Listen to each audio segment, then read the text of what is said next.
Okay, guys. So let's open up the map. So here's the scene right now. We have the wolf-formed Liv. Tolgar, who's doing his best to stop her from ripping the girl apart. Emlyn is standing on the table, basically just ball-gagging her, so she shuts up. Bio234, thanks for hitting the resub button 3 months in. Thank you, my friend. Give him some lovin'. Woohoo! Thank you. Thank you. And Lilith just pretty much came over and gave the puppy dog a little shock collar treatment. She rubbed her feet on the carpet. Right? That's it. Hey, y'all have seen how Lilith keeps her place. She got really upset with all the blood and the booze and all the spilling stuff, so there we go. Alrighty. So yeah, you literally, guys, you just heard a loud boom, boom, boom, boom, boom on the door. And someone says, what the bloody hell's going on in there? Are we still in the initiative order at this You know, you were. Where is it? Oh boy. We're just going around, but I don't know who stopped I don't us. know that we actually really did I don't think we rolled do initiative No, because no, we just were doing our... everybody, it just kind of happened and then everybody just chimed in. So let's do that. Let's get initiative rolls because Okay. I don't like the way you said that. We'll find out what goes on. All right, everybody give me an initiative roll. Yeah. Do it. Yay, Tolgar. There's my one. Oh my god. Yeah, get we it should get out right of the now. way. No, I don't want to. She rolled a 1 and still is higher in the chain. What the? Did mine roll or no? No, I've only seen. Lilith with a 17. Mine didn't roll, did it? All right. No, Tolgar with a 5. Emlyn with an impressive 2. Dismal. Liv is on a 14. And the girl is kind of sort of pinned down, so she's really not relevant. All right, so let's... Lilith, what do you want to do? Oh gosh.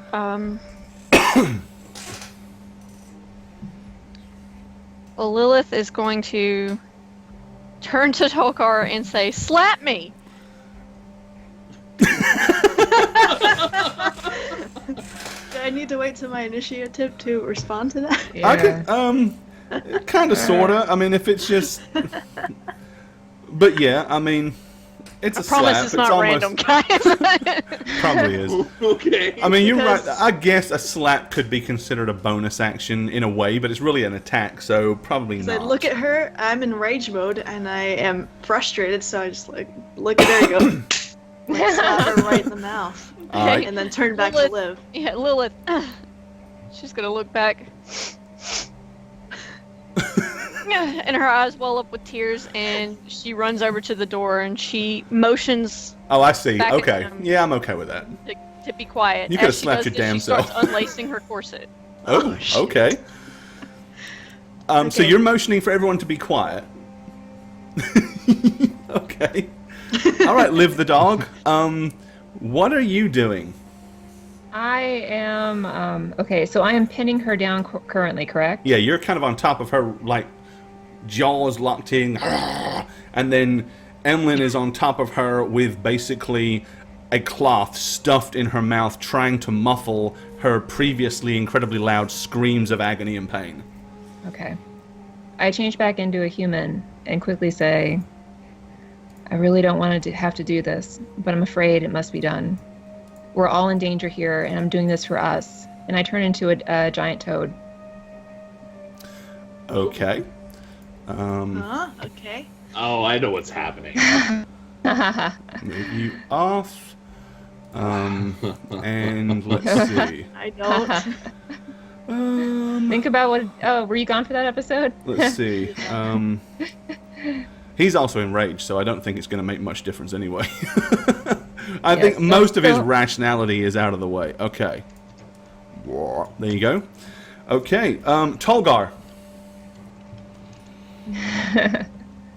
What do you want to do? Okay.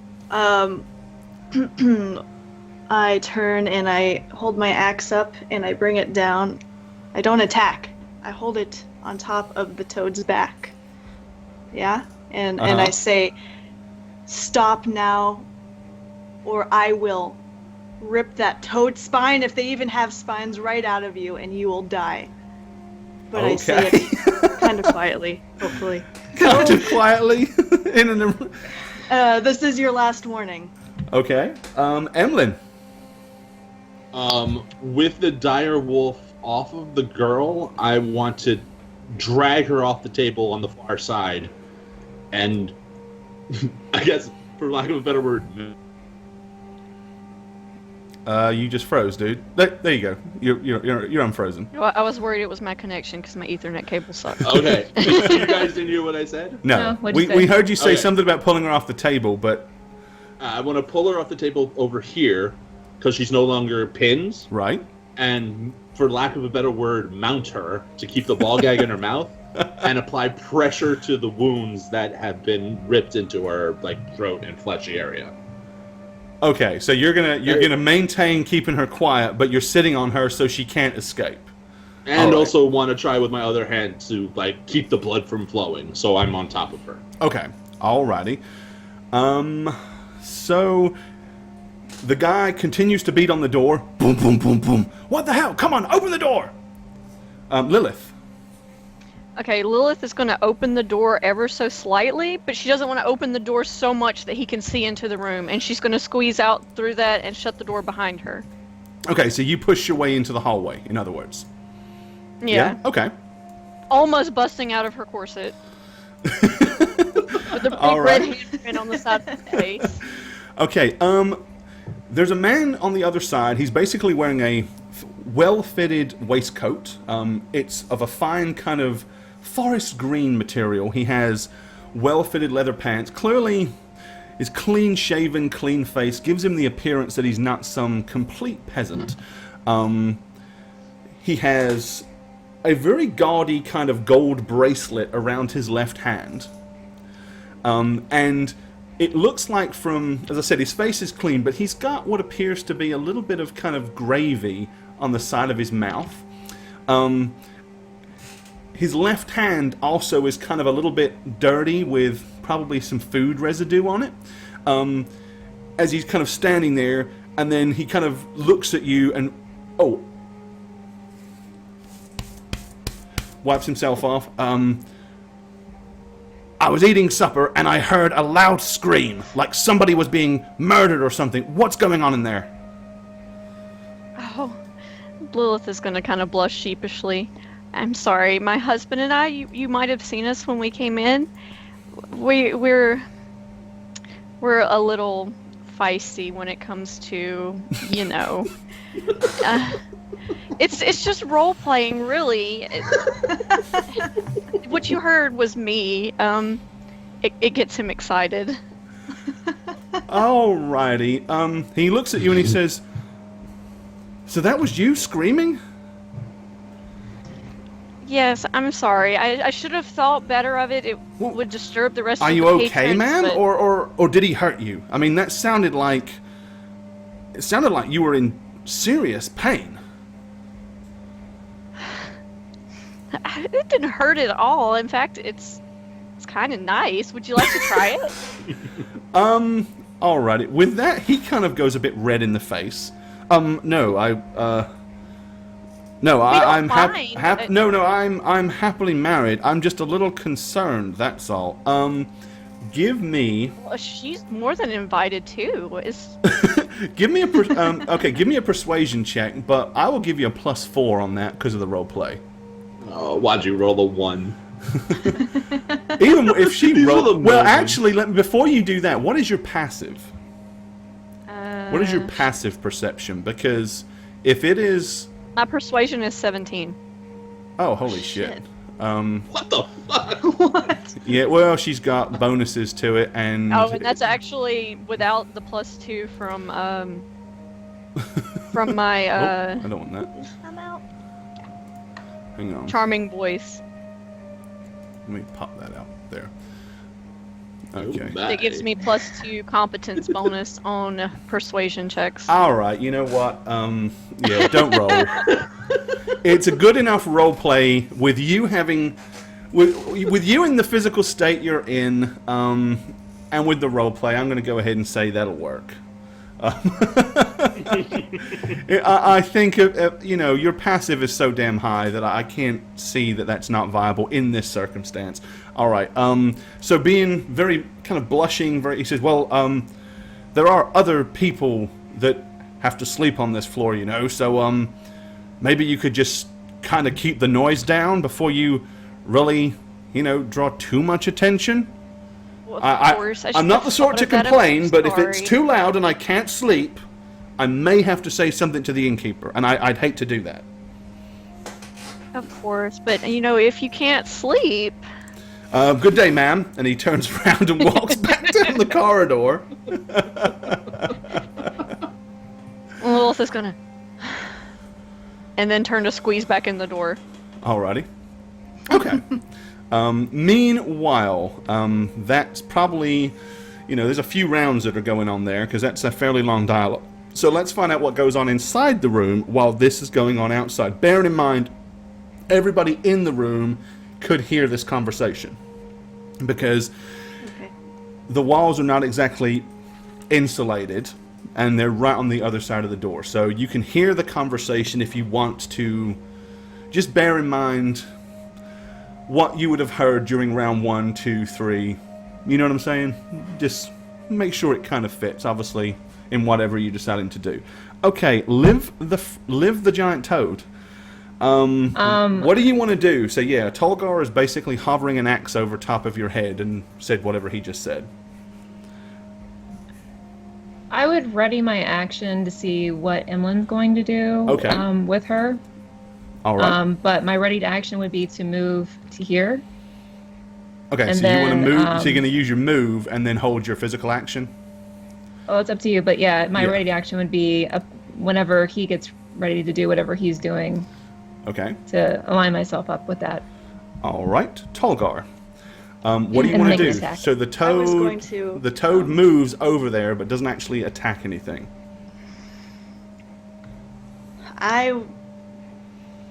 So is that a move or is that a hold action? It would have been a hold action before, so pretend she's still here, but she'll move back. Yeah, I mean it depends. I mean if you're gonna. Okay, I'm gonna do an attack, but if she attacks the girl, then I will. Okay, I misunderstood. What you're saying is you're going to stay here and hold your action, but that's what you would. It depends on what Emlyn's dialogue is with her. Okay, so I see what you're saying. So your held action will be, in theory, to move to here, and then to attack if she needs to. Gotcha. Okay. Alrighty. So yeah, the giant toad is just sitting there right now, going. So what are you up to, Tolgar? And I'm holding my action, and I will attack. Everyone's holding their actions based on what Emlyn does. I don't know what else to do. Everyone holds their action. Yeah, it's like silence, like. Right. Okay, Emlyn. Giant toad farm, just like give a peace sign. Oh, you could probably hold up your. It's like. Yeah, you could hold. I mean, you have full control over your physical movements, so yeah, you could. Yeah. Although a toad wouldn't have dexterity to do all this, I believe it's totally possible for it to go. Did Tolgar not hear her say I'm doing this for the party and there's a reason? Peace! That depends on how rational you think he is when he's enraged. Oh, that's true. He did almost kill Lilith when he was enraged. Yeah, an enraged Tolgar is not the most sensible thing in the world. It's very emotional and just does stuff. So Emlyn, so you're on top of the girl. She's bleeding, but she's not close to death at this point. Okay, so it's not like she's bleeding to death and she's bleeding out and I'm panicking. No, I mean she got bit twice and she took a reasonable amount of damage, but she still has probably a few, she still has a few hit points left. And she's not trying to escape my. She wasn't initially because she was still very much in shock. This round she starts to begin to look around her in terror and fear, looking for the wolf.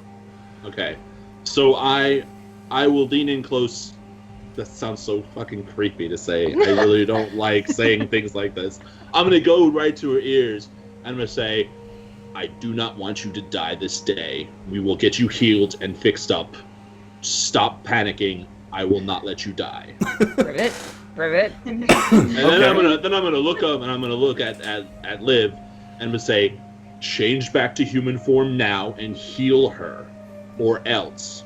Oh, with the threats. Okay. All right. So you, Lilith, you're still talking outside. Liv. She changes back into human form. All right. Well, okay. Naked druid in the room once more. Okay, so can I do my action, I guess? Well, she gets to change to and from as a bonus, so she still has her action. Oh yeah. Gotcha. In that way, yeah. I move into position to heal her if I choose to, but I'm going to speak some words. Okay.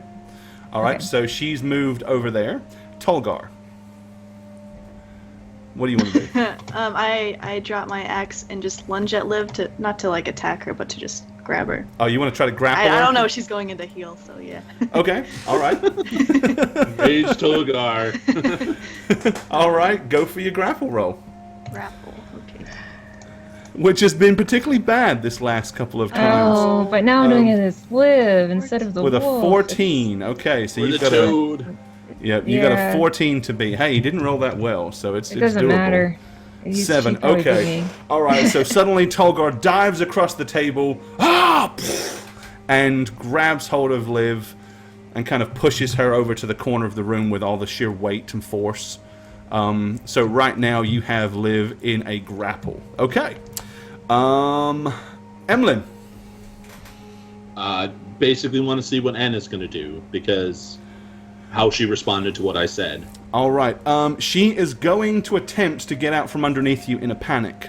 You can try to grapple her and hold her down if you want. You are already Yeah. on top and have a superior amount of position, so I will give you advantage in this case. Okay, I mean, I guess I will. Not like it'll matter because I'm a weakling, but Well, she's probably about 110. As I said, remember she's not very big. She weighs about 100 look pounds at my wet, roll. so then say it again. But I'm gonna keep trying to calm her down and say, relax. actually you are in. She's only got a 7. You're in control. You've still got her pinned. Okay. So you're going to continue with the stay I'm gonna try calm, to calm stay her calm. down. Yeah. Look, I don't want to. Nobody I don't want to hurt panic! you. Nobody anymore.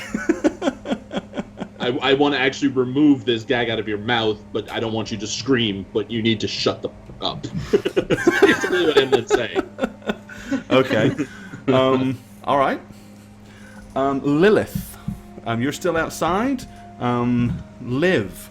Okay. So Tolgar is basically got his big manly arms wrapped all the way around you, and his. And I'm naked. And you're butt naked. Yeah, how awkward And is that? If Right? if he wasn't enraged right now, he would be embarrassed.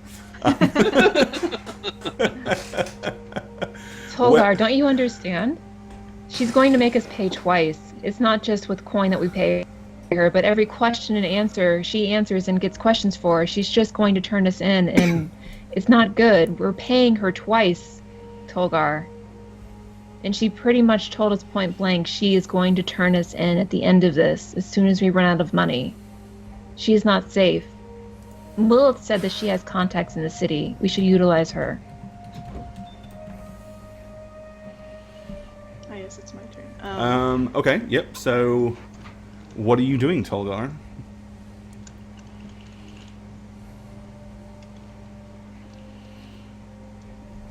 I'm going to continue to hold her down and say, I don't care right now. Right now, you need to shut up. And she needs to be healed. Will you heal her? If you release me, I can. Give me all your weapons. You don't have any. I'm naked. No, she's butt Never naked. mind. My boots? Okay. At that point, I won't release her, but I'll like drag her. You're gonna over carry there? her over there? Yeah. Awkwardest scene in Howreroll history, right here, guys. That's it. I'm And still raging. okay. Unless Liv is gonna actively try to struggle Just go, free, Heal her. that's not an effort. That's completely no effort for you whatsoever. Gonna have to release an arm. I Yeah, this let this one hug arm and go. embrace is nice and all, but let one arm go. okay. Is that a banana in your pocket, Tolga? Did you? All right, Emlyn. My dick.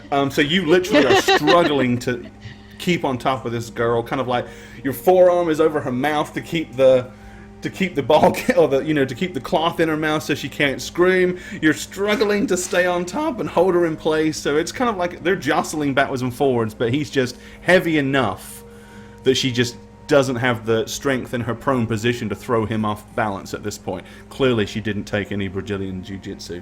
I mean, he's 116 pounds. He's a fucking lightweight. Well, as I said, she's 100 pounds wet, so... All right. You doing anything different, Emlyn, or just trying to keep her there? Nope. I'm trying to keep her there until she gets healed and hopefully calm down. Okay. Lilith, your turn. Can I finally come back in the room? Let's Come on in, see. water's warm. I would say one more. I'm going to say one more round. Oh. Okay. That conversation was it was a good 30 seconds, but, I won't make you wait too long, but... we won't quarrel and argue over a few seconds, but, So, Liv, up to you. Okay, so cure wounds. Okay. As soon as I find it on my sheet, I'll say Wakora, and I'll point down to her and heal her. As soon as I find it. I'm sorry, I can't help. Forgot the spell. I forgot the spell, guys. I don't know what's going on. I left it in my toad pants. Alrighty. To go. So she is healed for 6, and she is down still 12, I believe. Emlyn, you really want me to heal her. You do not want to kill her. Let's see. She says it really low, her voice almost a growl, so her neighbors can't hear it through the wall. Okay. Okay, Tolgar. You notice that some of the bite marks and scratches on her right arm slowly begin to fade. They're still there, but they're not bleeding anywhere near as much as they were, and they've kind of cauterized themselves. So she clearly did apply some healing. I'm not quite yet going to loosen my grip. I'm going to say keep healing. She's just going to turn us in the end. This is pointless to keep her alive.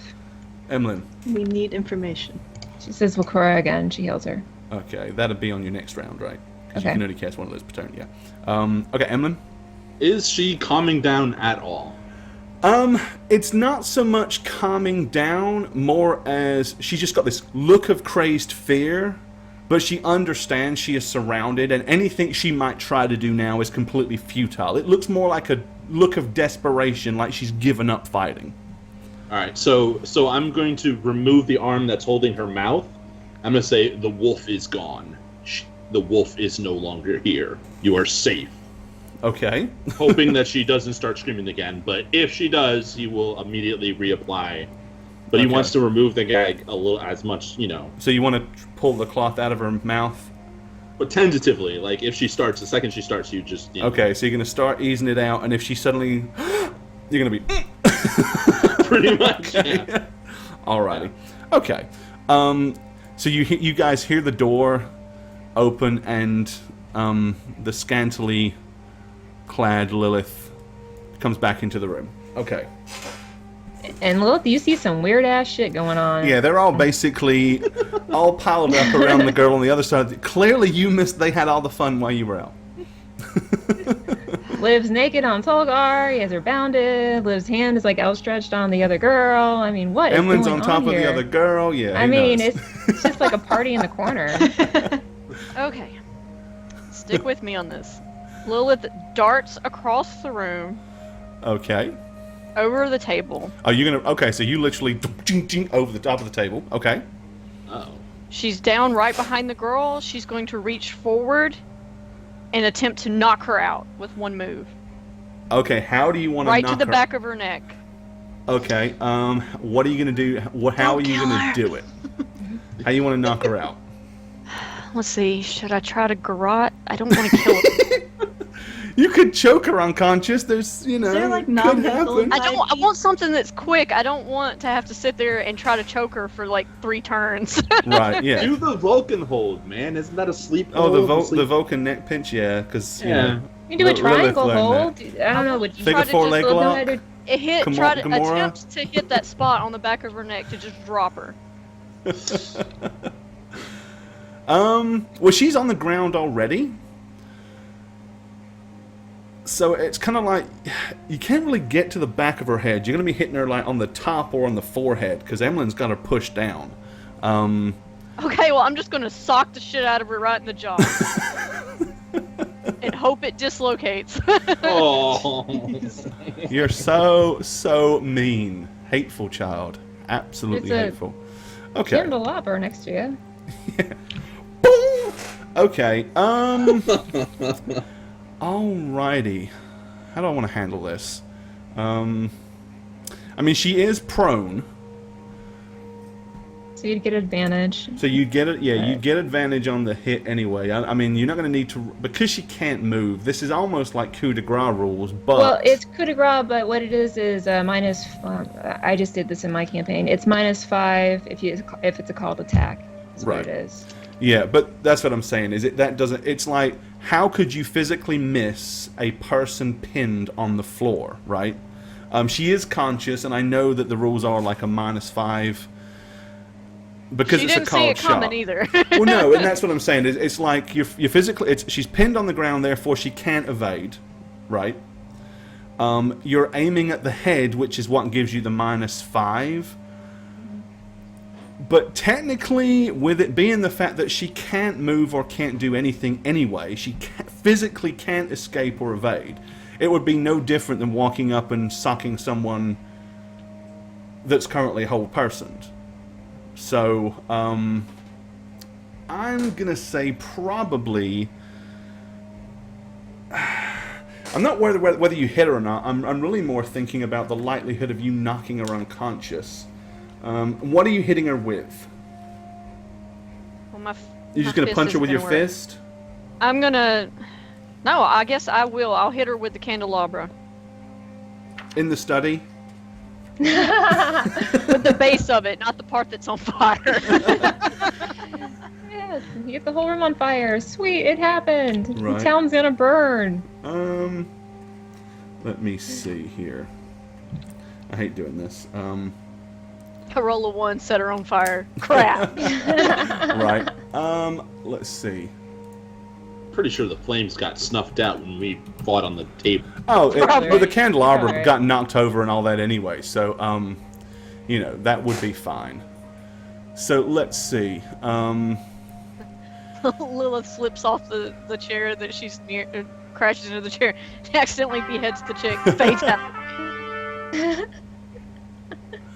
Alrighty. Oh, we had a couple of follows as well. Andy Cool and JJ Hunt, thanks for those. Woohoo! Appreciate you guys. Alright. Knock her out. Let's do it. Let's see. I just want to try to make sure that this applies correctly without going too far over the board. The problem is she still has a fair amount of hit points. So if you're gonna just sock her, all you can really do is make it. I mean, I'm gonna say that because she physically can't move. Make an attack with advantage. She can't move. She's not wearing armor, so you got to get 10 or higher. If she was moving and you wanted to punch her in the head, you would definitely have the -5. But she can't move, so that wouldn't seem logical that it would be harder to hit her in the head, since that's probably the only thing you can hit. Are you fucking kidding me? Whoop. But as I said, with advantage, so you got to roll it twice. Oh. Just don't roll that bad a second time. Please, for the love of God. For the love of Malcolm Fett. There you go. All right, God, okay. you're So you smack her in the mouth, and you're gonna do D3 plus your strength bonus. roll a d3. Well, you roll a d6 basically in horror of it. It'll roll a d3, just you won't see a dice roll. A D3 plus. Plus your strength bonus, yeah. Oh, stop that. This isn't gonna be good. Yeah, you're not going to hurt her that much with a punch. It's good. All right. Okay. So yeah, you smack her in the mouth for 3 points of damage, and it hurts her. It's not going to knock her unconscious, though. Damn it. So Oh, hang on. Lilith's No, gonna- you said you hit her with a candelabra, didn't you? Sorry, Yes. D4. D4, not D3. I'm still Still thinking. roll the I'm one still again. thinking fist.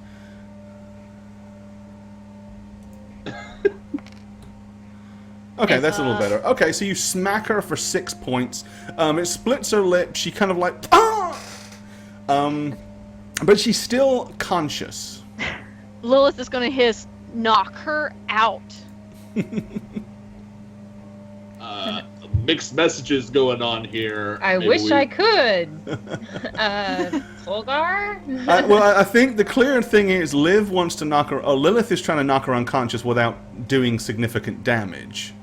You know. Yeah. With that, she's gonna say, knock her out. Let me do damage control. To kind of give them, to try to get the impression, at least, she's implying she has a plan. Okay, does anybody have an ability to KO her? And it's Liv's turn. She just says, Tolgar, you should be the one knocking her out. Let me go. I'll step back. Oh, shit. Tolgar only knows how to kill people, not to knock them out. Yeah. Give her a love I mean, tap. technically in D&D, I don't know how it works with 5e. you've got to with reduce her to knocking 0 people hit out. points is basically how it works. But Yeah. so Yeah, but I was too afraid to garrote her from behind, so. We're just gonna have to hog tie her and keep the thing in her mouth and talk and let her hear everything that we're saying if we don't want to knock her out or kill her.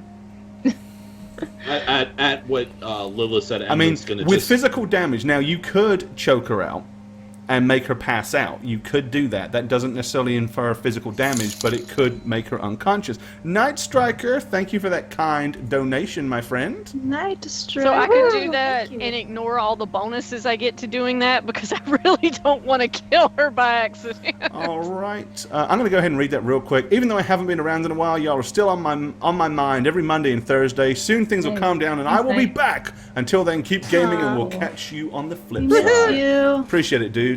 Very cool, man. I just want you to know that the second Lilith said, basically I have a plan, even though it was kind of like implied, Emily's just gonna go like this and kind of like roll off, get up, and sit down on the bed. He's just I'm like, done. All right. with the mixed messages remark, that's when he would do it. So he is staying back. Okie dokie. I'm going to go ahead and I've got to do this manually. I do apologize. And Valfin, thanks for that follow, dude. Woohoo! I'll happily knock her out. I just don't know if there's a 5e thing where I can accidentally kill her when I, hit her. Well, if you stabilizer. do enough damage, you can. As I said, if you want to knock her out without doing damage, you got to choke a bitch. I guess I will. Just saying, you got to choke a bitch. Yeah, just tell her I have to choke a bitch. Then yeah, you could do that, Lilith. Let's see. Where is it?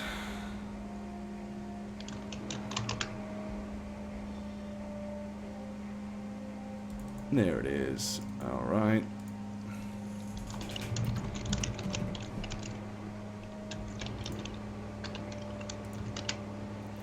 Oh, and it needs that up front. Alrighty. I'm sorry. The donation tracker for some reason is not working right auto, so I had to do it manually. But I didn't want not to give you your kudos, my friend. So there we go. All right. Thank you, Night Striker. Appreciate it, my Thank friend. you, Knight.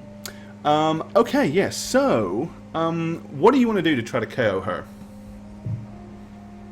And I mean, it's I think Lilith's gonna choke her. Yeah. y'all are gonna just Yeah. wait and let her try to choke the bitch out. I love how you say that. It just Yeah, goes, that's- doesn't it? Okay. She's an innocent, damn it. Yep, that's what I'll do. Okay. Then Lilith, what are you doing? How are you going to choke her out? Oh god, because I don't know how many HP she has left, but it's obviously enough that I didn't think I could KO her with one hit. So from behind, I'm gonna. Oh, you're using the ability from behind? Yeah, Okay. I'm gonna wrap the whip around her neck. Careful not to get the studs in there, because I don't want to Right. slit her throat by accident. Okay, so I will allow you to do this. I'll allow you to use from behind and apply non-lethal damage, if that's what you're trying to do. Yes. Okay. Thank God. So, basically, that's an addition. You do your base damage plus an additional 2d6 points of damage. But you have to hit first. Right. Okay. And as Emlyn has gotten off of her, she is trying to scrabble to her feet. So you will actually have to make an attack roll. This poor girl. I know. Let's see. 15, that will do it. Okay, so it's a total of 8, plus roll 2d6 and apply it to it. Damn. Ooh, 18. And how many hit points did I say she still had? You didn't tell us. You We don't didn't know. say. No, I thought I did. I thought I said that she still has. But anyway, that number was... you healed her for... Let's see. She was healed for how many? The first roll, right? The second one never happened. 6. All right. Okay. Yes, she is unconscious. Barely. God. So yeah, she... Basically what happens is... Not that you haven't seen Lilith do this before, as such... But suddenly she just whips her whip, it wraps around the girl's throat, and she puts her hand on the back of the girl's head and just pulls. And you literally see her going like, and she starts to go blue. And then as her eyes roll in the back of her head and her lifeless body slumps to the ground. Lilith is going to actually attempt to catch her as she slumps. Okay. She doesn't want her to just thud against the ground. All right, so yeah. Okay. All right. So with that, Lilith unwinds the whip from around her neck and quickly turns and says, "We have to work fast." So she points to the water basin and then to the sheets at the same time, and she's like, "We got to clean up this blood, and we have to do it quickly." All right, well, yeah, you do have... there is a towel, a water basin, a jug and soap here, and yeah, there is blood all over the table, and some spatters are on the carpet. Okay. All right. What do with you that, want to do with her situation, though? What are we going to decide? She's a liability. We have bounty hunters chasing us. We should just get rid of her. I can't. Did you not hear what she said? She knows too much information about us anyways, and she is definitely going to turn us in after we run out of money. I can't let that happen to me. Did you not hear? Did she you not said that my hear, child Olivia? doesn't exist. She says that there's someone outside that knows she's here. She said it, but she said it within 20 minutes they would come in, and they haven't come in yet. Unless that was She said no, Sky. that's Go only tell it's the only been about council. 10 minutes so far. She said that they would report us. Unless That there's a means mind there are eraser, more people in this city that know that we're here and know who we are. and we need to figure out a way to get out. Because our cover is blown, and our cover was technically blown the minute we walked into this tavern, all 4 of us together, not in, not hiding and not in disguise. I want to, squeeze Liv, a little tightly and say, "You talk of liabilities. This girl is not the liability. You are." And he's gonna, try to sit her in the chair so he could go walk over to the basin and start Okay, cleaning the blood. Olivia, anytime that we deem her a real threat and danger, we can kill her with no problem. This is not the way to go about it. So while she's telling people who we are and deciding when the time to turn the tables on us are, we're going to be okay with that in the back of our head. That's going to be all right. She will not leave our sight as long as we're in this town with her. She needs to make her contacts. We can't follow her into her contacts. We can and we will. She Does knows too anybody- much, that I agree. can anybody go invisible? Can anybody control her? This is why I think that you have probably better contacts than she does. We don't know what she knows. But we do know that she will turn us in, and she has said that she would do that after we run out of money. Then we kill her. I'm sorry, I don't remember her saying that at all. Again, She's a you're just sellsword. you're making shit up again. I'm all I will say is this. It's clear to me now that you are absolutely insane. Okay. You are insane. Olivia, I do agree with you that we can't trust her, but as is such, this is not the way to go about it. But we do need to keep an eye on her, and no, we shouldn't trust her completely. That is why we don't just trust her. We don't just let her do as she wishes. I'm going to begin cleaning the blood on the table. There is a way Let's to go just- about this cautiously without killing her Okay, right now. where are you putting her? Is she just laying there on the floor unconscious still? Or are you moving her? As of now, I think so. Okay. Yeah. Every Lilith- question she's going to ask her contacts are going to bring her contacts closer to capturing us. Then we'll make that decision when the time comes. She might have information that we can use that makes her useful to us. That makes her useful to you, Olivia. I just feel that she's going to put us in more harm's way than necessary. She's no good to us dead. Right, We so need all the Tolgar, help while we they're can get. talking, you're cleaning the blood, right? Is I that what am you said? attempting Okay. to Alright. clean the blood. All right.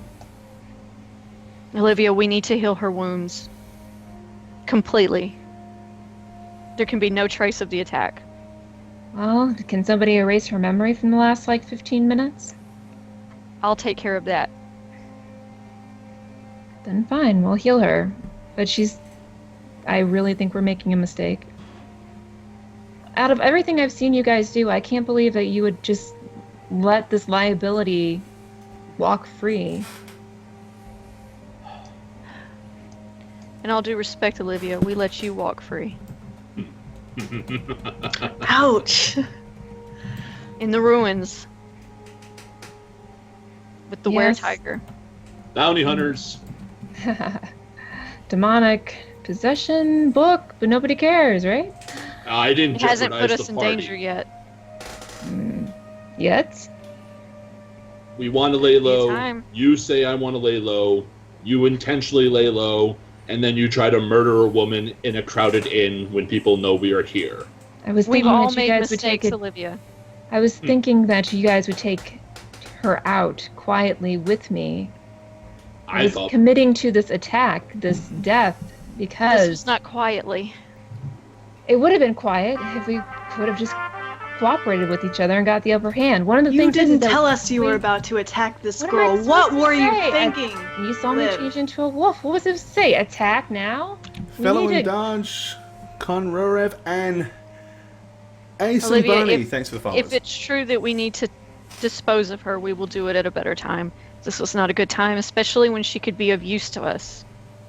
Yeah, I was actually negotiating potential prices to get more information. I had a contract drawn up. You don't understand contract. The whole party profiles. was not thinking attack and kill her now. Everybody It's just Everybody you. was thinking about, yes. I heard her saying things about us that she knew, and I didn't want Right. those You're- things to get out. I'm I sorry. would trust Lilith's contacts versus her contacts. I would trust this Anna person over you, who knowingly walked towards some bounty hunters when they said that they were looking for us. Okay, I did not knowingly walk towards bounty hunters unless you knew they were bounty hunters before I talked to them, Emlyn, because they did not pronounce themselves as bounty hunters They until they did. monologue. We don't have time to argue amongst ourselves. We have to get this fixed and fixed now. Lilith, what do you mean you can take care of her memory? Simple 1v1 good blood suggestion. splatters. Thank you for that kind donation. We will thank you here probably in just a Woohoo! second, my friend. You. I have my ways. Well, But do you mind explaining them to a barbarian? Well, you heard what went on outside the door just now, right? Yes, but he still remembers everything. I don't think another murder in the tavern's going to do us any good. If that's what you're thinking. What? Wait, what? Talking about the guy outside, right? Maybe I misheard you. Yeah. I'll shut up. I'll stay on this. I never told you anything about murdering anyone. Everyone's got murder on the brain all of a Edwin sudden. really does. Like, he's very clearly thinking murder. So, my bad. All right. Anyway, my point is, Olivia, we have to be more cautious about what we say or do. I know that better than anyone here after what happened in the Thieves Guild. Fine, I just didn't want another thing to get us into more trouble than we already are in. And I really was thinking that we would take care of her before it escalated to this point. We really need to work on this communication skills.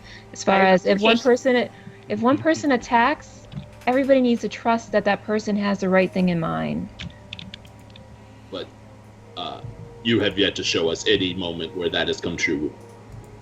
Well, only time will tell before she'll get people to slit our necks or turn us in, I suppose. That's why we keep an eye on her. I don't trust her any more than you do, but she can When she be. when she goes into a room and she tells a bounty hunter or somebody else about us, and she starts asking questions for us about us, we are going to get targeted. We're already targeted, Olivia. Well, more targets. All If we right. want to talk about liability and targets. Olivia. Tolgar, Yes. here's the thing. It's like you've cleared up the majority of the blood, but being the fact that it's like a wooden non-stained table, let's just say that instead of it being a nice clear kind of yellowish oak color, it's a little bit more cherry stained red now.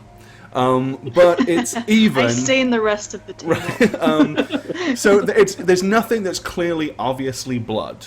But cleaning it up completely is not really... With the tools that you have, you can't really make it all go away. But it doesn't look like someone got murdered on the table anymore. Let's put We it that had way. wine, didn't we? You did have red wine, yeah. Spill it on the table. Actually, didn't the lady not come up yet with our stuff? No, she hasn't. But she- she will soon. Because we ordered that stuff, right? Oh, Nice, yeah. right. Okay. Yep. We ordered from her, but they didn't deliver yet. Well, if I'm That's my oversight, and probably just as well, actually. The door opens as she walks in, as you're in the middle of Like, ripping the girl up. I'll just leave this here, shall I? Carry on. Whatever it is you're doing, it looks fun. Just carry on. Okay. I don't think I ever actually said my rage ended, but once I started cleaning Well, you up, started. I ended Yeah, my I'm rage. assuming it was. Cleaned 'cause- very angrily. Yeah, you're one of those people that when you get upset or mad, you clean things, aren't you? Once I'm done cleaning, I'm going to sit in this chair. and Quillantis, say, thanks for the follow, buddy. She looks at Tolgar and says, her plan was to put you in a cart of shit, and you were okay with that. How It's hard interesting. to hide me. I know, but shit, wine, dirt, forget it. Never mind, Anything's OCD. fine. Olgar, Yes. over here, this corner of the table. Can you nick it to where it looks like something hit it? Why? Trust me. All right, I'll get up and just grab my axe and just kind of like lightly. Okay. So chip a part of the table off there. Okay. Okay. Yeah, you might want to nick one on the other side as well, because otherwise it's not going to be symmetrical. So chat's just talking about how OCD Tolgar is. Yeah. All right. Okay. So is the girl healed up a little to where like at least her wounds aren't as visible? She. Well, no, she still has 18 points of physical damage done to her. So Okay. she's still injured. She's just unconscious right now. 'Cause Is it she possible for like Olivia to not completely heal all the marks? Yeah, by just not completely healing her. Yeah, if I heal her, she'll be back to consciousness. So, Okay, well, as soon as I heal her, she's awake. Lilith is gonna say, Don't think badly of me. And then she's gonna bust the girl in the forehead. Not just to create a mark on her, not to actually hurt her. To create a lump? Yes. Okay. There's probably one there already. You smacked her with a candelabra. Okay, good. We're gonna say Okay. that'll count. Olivia, we need to heal everything else on her except that, and she's gonna point to the goose egg on her forehead. Okay. But before you do this completely, Lilith is gonna move her over to this spot. Stand, Lilith, damn it. Like between the window and the table. Okay, so you're dragging her to here. All right. Okay. All right, now we need to heal her to consciousness. Okay.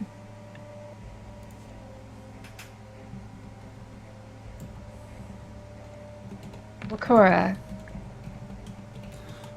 She's doing that at a first Alrighty. level. So that heals 6. So she will start to come round. She still has 12 points of physical damage. Do you want her healed more than that? We need her to be conscious. She's coming round, but she's She's still got scratch marks and the remnants of bite marks on her arm. But No, we need all of this. She can't remember that she was attacked by a wolf. Or okay, at least another there can be no evidence. okay, so that's 16. So while she may still have a couple of scratches, it's probably not viable to know how they got there. If that's what you're looking at. I mean, she's only got 2 points. She's only down 2 points at this point. She is coming conscious, but it doesn't look like you can't tell that it was either a bite mark or claw marks or something. It's just that she's got a couple of minor lacerations still left on her arm. Alright, so Lilith is going to drop to her knees beside the girl as she's coming around. Okay. And Liv is going to retrieve her clothing and put clothes back on. Yeah, Why not? good As an idea. afterthought, let's just do that. Or jump on the bed next to Emlyn, naked. I don't Bounce. know. Yeah. Quickly, almost as an afterthought, Lilith is going to say, stuff those sheets under the bed. Oh, all the blood-soaked sheets? Okay. Yes. Tolgar? Yeah, I do that. Okay. All right. So Tolgar jumps back up down. and begins to stuff them. Okay, so you're doing that. All right. So she begins to and starts gasping for air as she kind of begins to come round. Okay. What? Dear, are you all right? She kind of looks up in shock and begins immediately to kind of like look around the room, like trying to gather where the hell am I, what's going on here. I mean, this poor girl has just been through a crazy ordeal. And her head explodes. Okay. You took quite a tumble coming in through that window. All right. She kind of looks up at you and she's like reaching around. She pulls out a dagger and she kind of stands like this and she says, "Wolves!" Wolves, dear? And she starts looking around the room like frantically. We're in an inn. There would be no wolves in an inn. She said, I was in here and I was talking to you, and suddenly out of nowhere this giant wolf pounced on me and it was ripping at me, and him over there, he was stuffing something in my mouth to try to make me be quiet, and then there was someone banging on the door, and the next thing, it was, I don't know, and then everything went dark. Who are you people? Dear, we've never seen you before. What were you doing waiting outside our window? Okay, she's looking at you pretty puzzled at this point. Are you just talking to her? Do you want to apply anything? What are you doing? Yes, Lilith is using charming voice and attempting to charm the girl. Okay. With that, and I'm gonna use my inspiration because we can't fail this. I need her to believe me. Alrighty. Okay. Yay. Fair enough then. So I don't know if it's persuasion or deception, but It would be technically it'll be persuasion, but I mean effectively she's under the effects of a charm person spell. Where is the? Do it. Hang on, let me get rid of your inspiration point here. If I can find the damn thing, there it is. No, it isn't. That's the nat 20 counters. Inspire. Sorry, Spook. It's gone.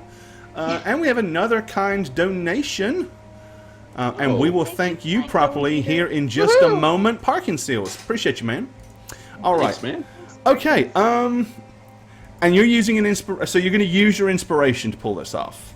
Yes, I want to Alright. be sure that I hopefully. Give me the story. Give me this. So you're basically telling her that you say she stumbled as she came into the room. You've not seen her before. We heard the noise at the window. I came over here and opened it up, and you were sitting there. You said, "May I come in?" Of course, it's a little odd, dear, opening up a window when we just got here into town, and there's a girl sitting at our window On the second floor. on the second floor. I mean, you're quite nimble to climb all the way up here, and that windowsill's not very wide. But anyway, when you went to step into the room, your foot must have caught on the outside of the windowsill. You tumbled and you hit your head here on the table. It gave all of us quite a fright. We were afraid that it didn't look good, but. Okay. As you say, you hit your head on the table. She's looking at the table, and I'm assuming that's what the nick was for. Yes. Okay. I'm buying this so far to some degree. Yeah. Lilith is just gonna. Okay. So You know, because she doesn't want her to like jab at her with the knife. She's gonna say, "Oh, you can kind of see the lump on your head there." But it's okay because it's swelling out. That's good. all right. Let me see here. So that was. What ability did you say you're using? Was it charming voice? Okay. So let's see. +2 competency bonus on deception, intimidation, persuasion. Once per day, you may attempt to charm a humanoid as if charm person spell, provided that creature can hear and understand you. You meet that criteria. But you are using you're going to use your inspiration point. Yes. Okay, then we're going to say for this, if you're going to burn an inspiration point, it's going to work. She's not going to. She'd have to roll stupid high to pass anyway against you with your abilities right now on that. So with inspiration, I'll say it works. Because otherwise, if you roll a 1, it's going to look really stupid, especially as you're allegedly inspired. Okay, so with the viability of the story, the bump on the head, the nick on the table, no sign of wolves anywhere, cleaned up the table and all that, she kind of looks at you and she says, "Well, but I could have sworn that... Are you sure that there was no wolves in here?" And she kind of gets up or kind of walks around and looks at this side of the table and glances underneath the table like in almost disbelief. Dear, would we all be standing here if there were wolves? All right, she has Besides, a very she puzzled points at look on her Tolgar. face. She says, "I think he could handle any wolf that would come in, don't you?" Okay. Besides, how did they get in the door? She says, "But I remember it. It grabbed me here and NTM. She looks at you and she says, "Well, you do seem to be telling the... Did I perhaps imagine all that while I was unconscious? Did I dream it?" I guess it would be. I mean, it had to be just a dream, dear. There's no wolf in here.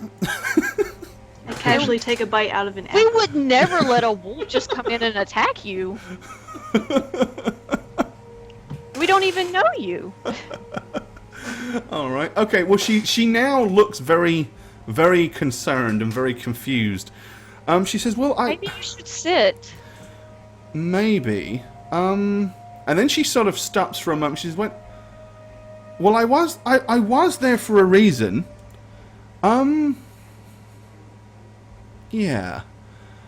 And she kind of looks at everybody like with a slightly kind Hello? of frowned, worried-looking face. But that's a Little great time stalker? for us to stop at the first break. Okay. So yeah, the bewildered girl sits in the chair. And she says, well, I I was outside, wasn't I? I meant to come in and talk to you. Whatever about?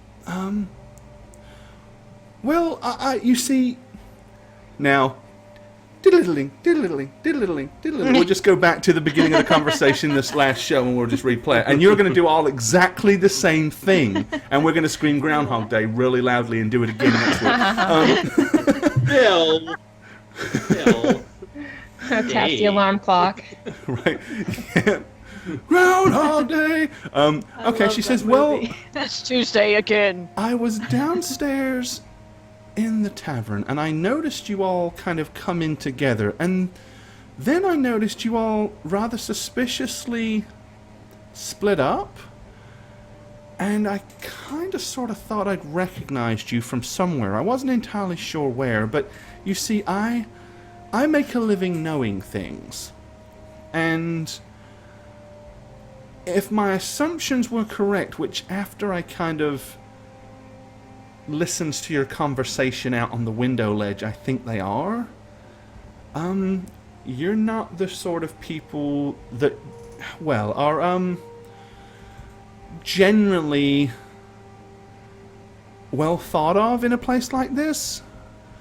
And, Story of my life, dear. she says, well, I can, she kind of looks at Tolgar and she says, I mean, after all, he is a very menacing giant of a man, and the strange fellow over there, those eyes are incredibly creepy.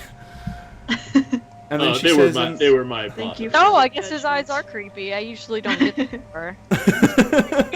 all over. And then she kind of looks at Liv sitting over on the bed, and she says, and she just has she's looking at me rather funny. I don't know why. Liv's not looking at her at all. She's actually just petting Mr. Hoots and Okay. just like looking at the wall. Oh, okay. Then I'll move your token so that. Yeah, that's she's on the viable bed, then. but Okay, she's like, yeah, fine. she's like. Sorry, she was looking right at her, so I Okay. assume She's that's not what you were looking- doing. Okay. So she says, and she says, you seem a little bit more, I don't know, down to earth than. No offense, she says as she kind of leans a little bit away from Tolgar in case she upset him. She says, but I have said nothing.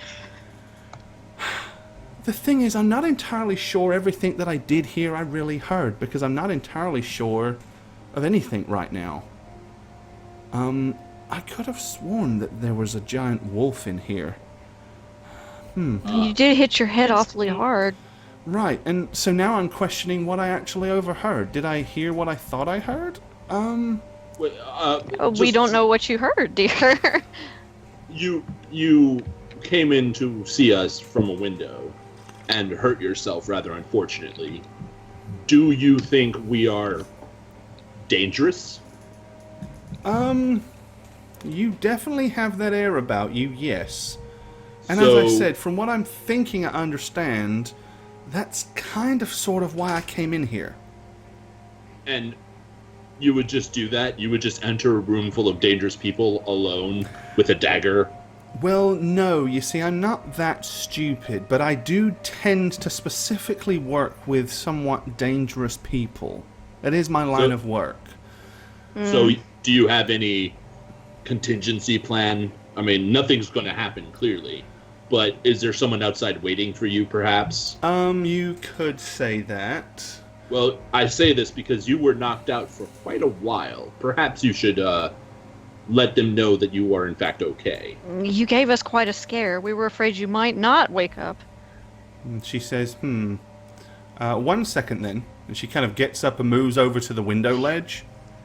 Be careful, dear.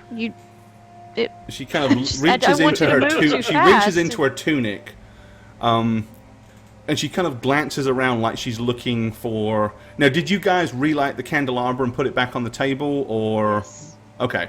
I guess we made should have. everything look Okay. exactly In the that case, same. she kind of leans over and picks up one of the candles. She's, may I?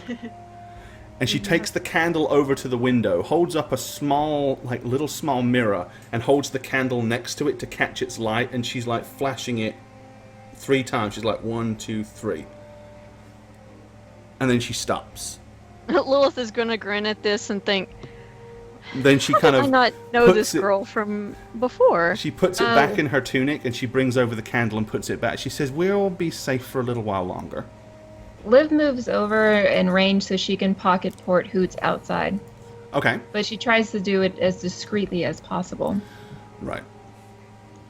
And then she goes and sits back on the bed. Okay. So you're basically porting Hoots back outside so that he can fly around and see what's going on There outside. you can see, yeah, so you can Okay. see where the flash lighting is coming from is what she wants to do. Okay. Well, by the time he's outside, he's not going to see that, but that doesn't mean he may not see something else. Okay. Because, I mean, that was kind of like a flash, flash, flash. You get up, move across there. But, yeah, he sees really well outside. So she does that. She says, so I couldn't help think, oh, I'm such a muddle now. If what I thought was what actually really did happen, and she keeps looking at Lilith as she's saying this, like for approval. You need help, and not from the sort of people that you would typically bump into and ask a town guard for help. I think it would be very much more of a different type of person. Well, that is what I'm used to dealing with, honestly. I used to work with information too, dear. She says, oh, that must be why She goes, do I know you from somewhere? She said, I feel like we've met. I don't know why, but this bump on my head, it just makes me wonder, were we... I mean, you just seem so nice and friendly. Like, I feel like I know you. I feel like I'm, I don't know, somehow endeared to you. I'm sure I'd know exactly what if it wasn't for that bump on the head that I took. I'm usually Such so a careful. bright-eyed girl like yourself. I'm sure I would remember you, but I mean, it's possible. You do remind me of myself when I was your age. She says, well, if what I thought I overheard is what I heard, I can take you to somebody that might be able to help you. Might be able to, you know, introduce you to some things, answer some questions, give you a place to lay low where the general populace wouldn't look, that sort of thing. Well, that sounds very nice of you, dear. She said, What would we? How did one would of we you repay have a huge you? bag of money? We I aren't seem to very remember rich. hearing something that sounded like... Or did I dream that as well? She, I'm I gonna take out- don't under... She said, I'm really sorry. I can't figure out quite what I actually heard and what I dreamed up at this point. Everything seems to be such a muddle. I'm gonna Well, take dear- out one of my smaller like coin bags and put it out and say, "This is all I have personally." You know, we don't have a lot of money. Is that what you would like in exchange for? Well, yeah, typically what you're that was offering the us. whole point, was I make money making introductions, and I could make that introduction for you for a small fee. And she kind of starts looking at you all like she's trying to size you up. She says, Who are you talking about introducing us to? just somebody that I think can help you. At least someone that could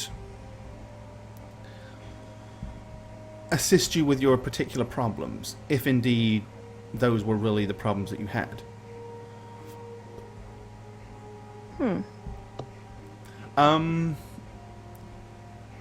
And she says, I'm sure I could do this for 15 gold crowns in good faith, and I'm sure you might need my services again at a later date, and then we could, you know... 15? Lilith is going to kind of look to Emlyn and Tolgar. I suppose we could pool our money. Tolgar's gonna dump out his coin purse, his smaller one, where he doesn't have that many in it. He's like, huh. Okay, Say so there's how many like do you have five in or it? 6 in there. I don't know. Okay, so you're gonna basically you dump like 5 or 6 gold crowns on the Yeah, table. and I Gold look coins. up Okay. at her. Like, I don't know about this child.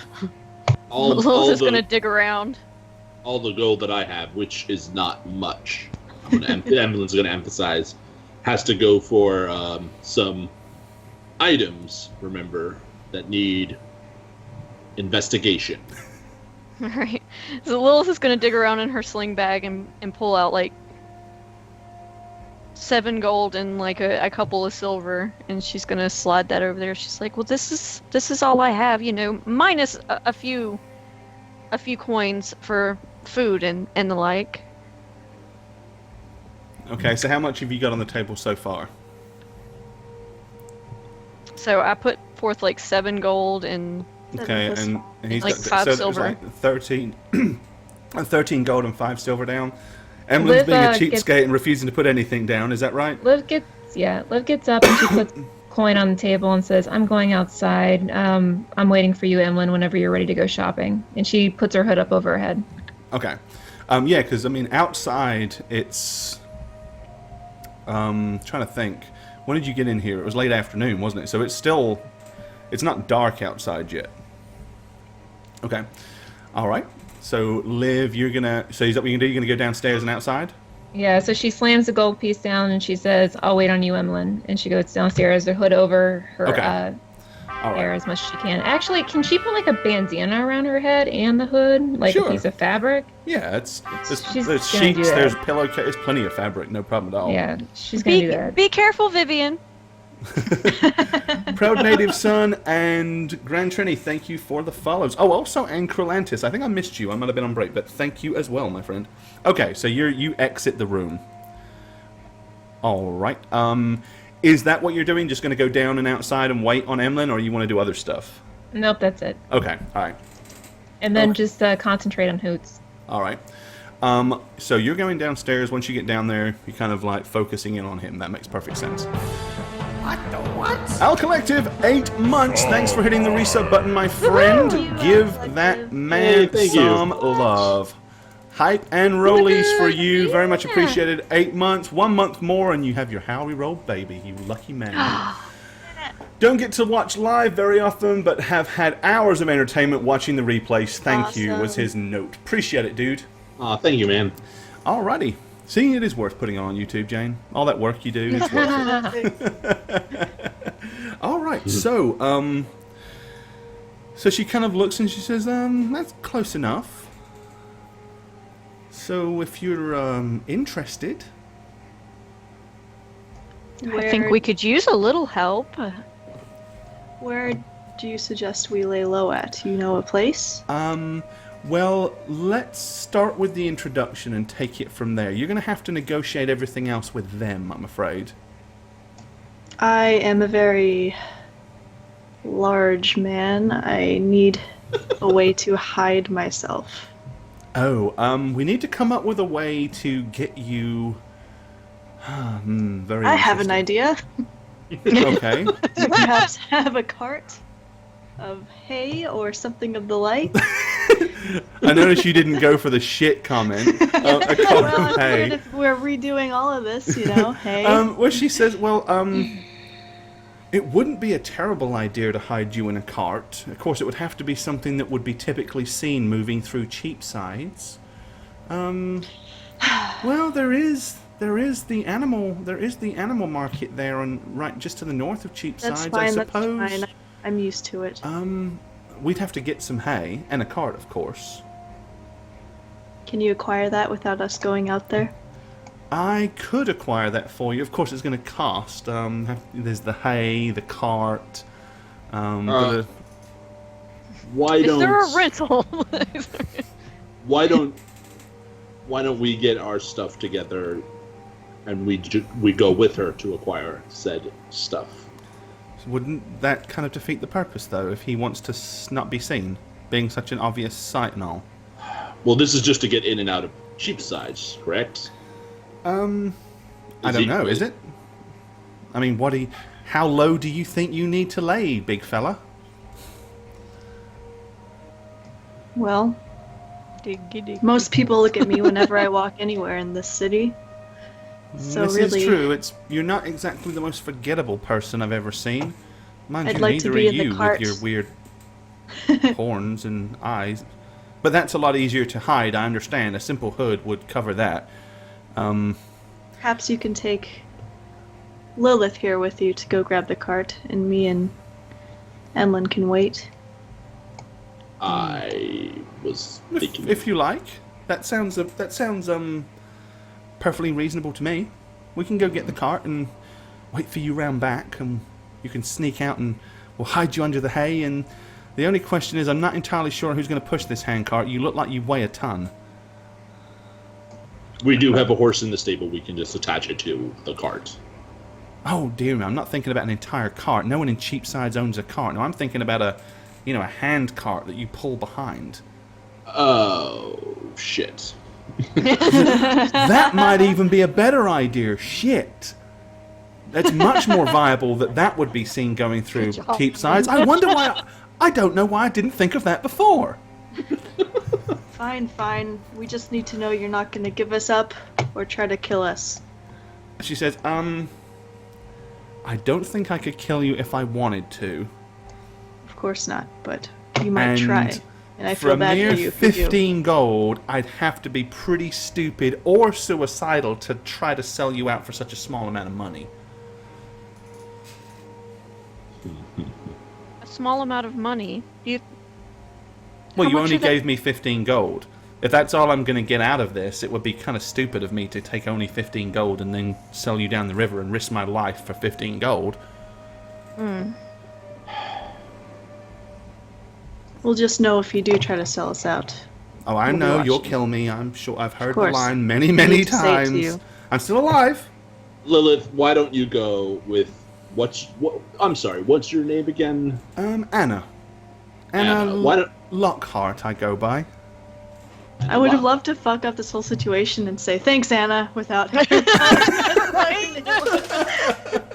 about Thinking that the whole time I was like, somebody's gonna call her by her name. all right? Here's what we'll do. Lilith, why don't you go with Anna? I will go apparently with Liv to acquire some items that I need to get, and when we're ready, we'll let Tolgar know to come downstairs, and we'll be good to go.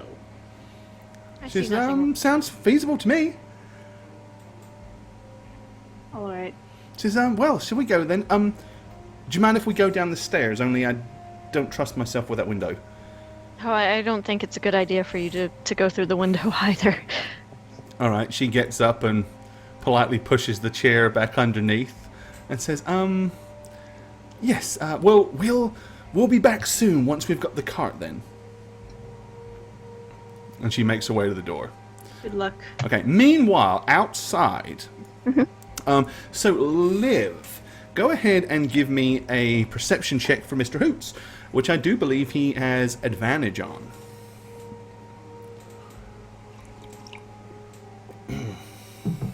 Coffee.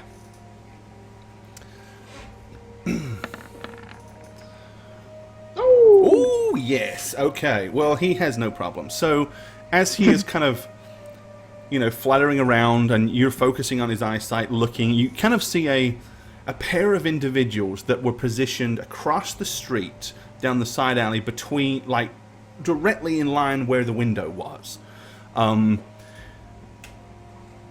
So obviously, you get Hoots to kind of focus his attention on that, and you can see that these two individuals, they keep looking at the door and then looking up at the window, looking at the door and then looking up at your window.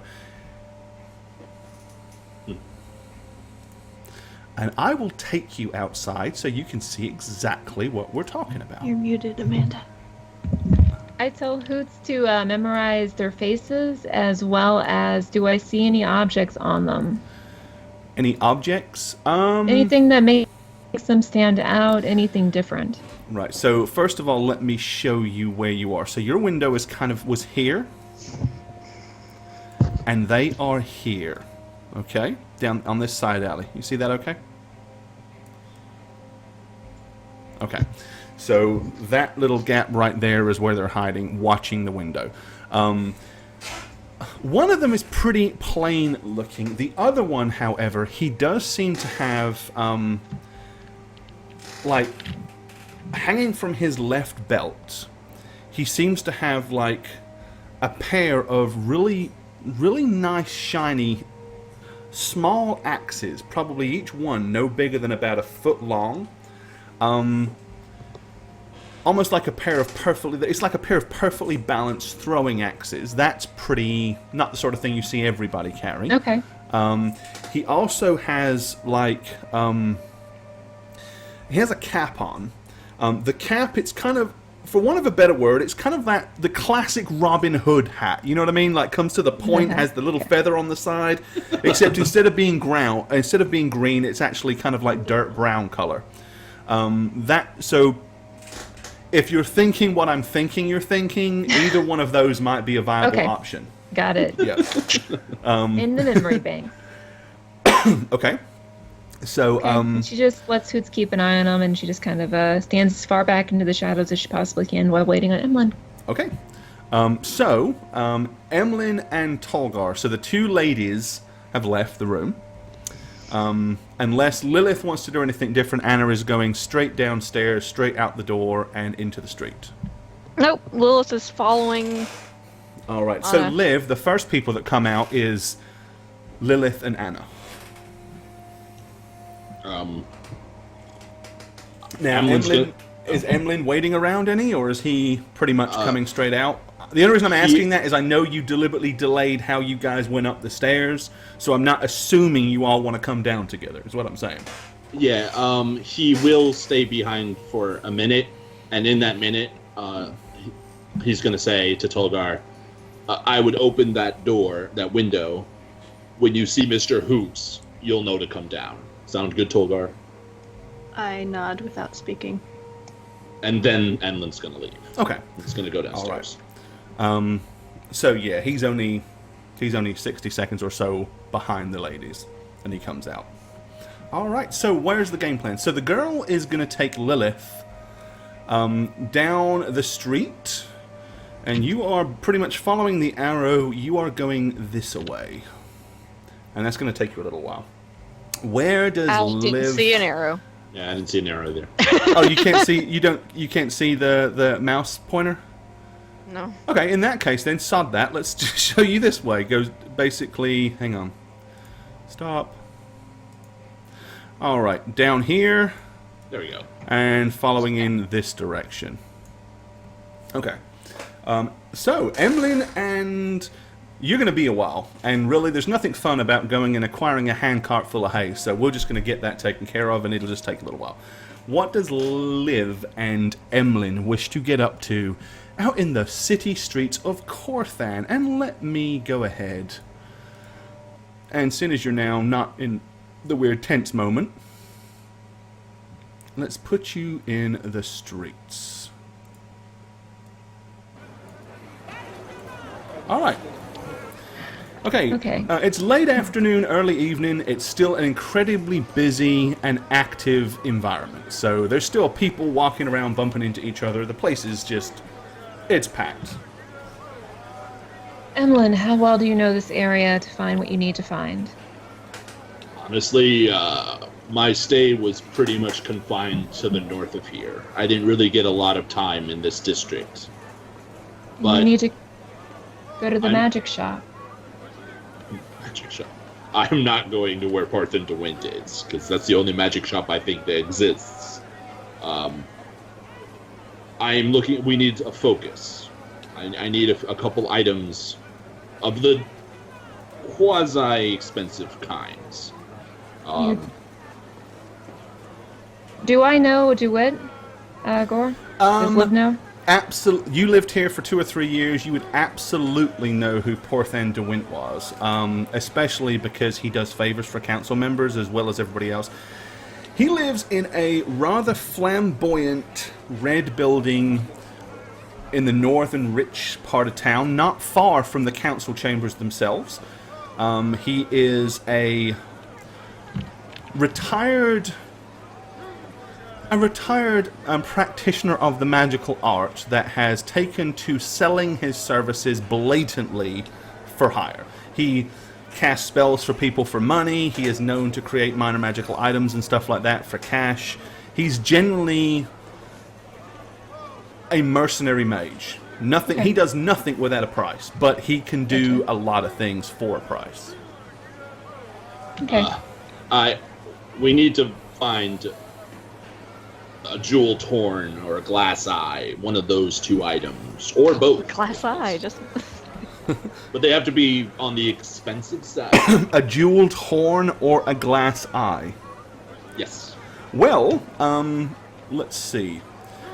Liv would definitely know this. Definitely know this, because I'm sure she conned her ex-husband into buying her several expensive things. This building right over here, number 22, is called All That Glitters. It is a well-stocked jewelry store. Probably, if anyone either has it, or can acquire it, or make it, that's where you would go here in Corthan to get it. Liv would know Glass eyes this. are profitable.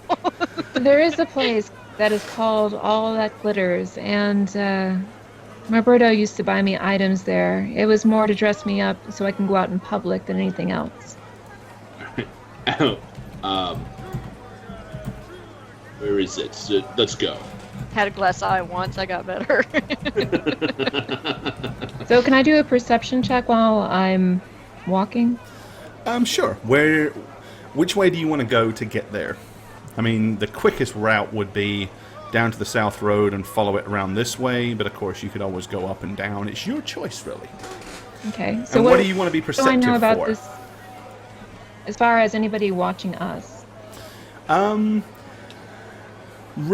so go ahead and give me a perception check then. Let's see. Okay. And Emlyn, did you put your hood up? He did, yes. Okay. Because you've all expressed the fact that you're trying to be covert, I will assume anytime you walk into public that you are, unless you tell me otherwise, okay? So, alright.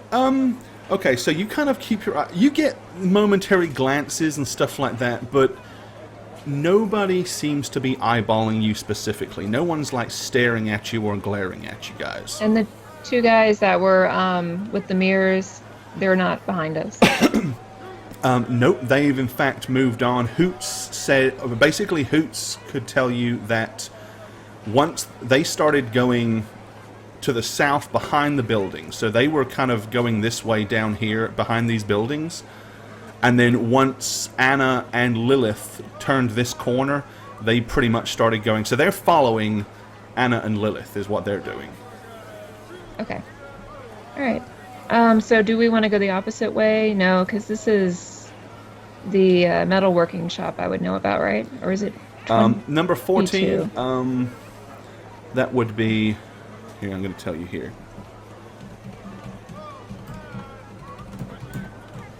There you go.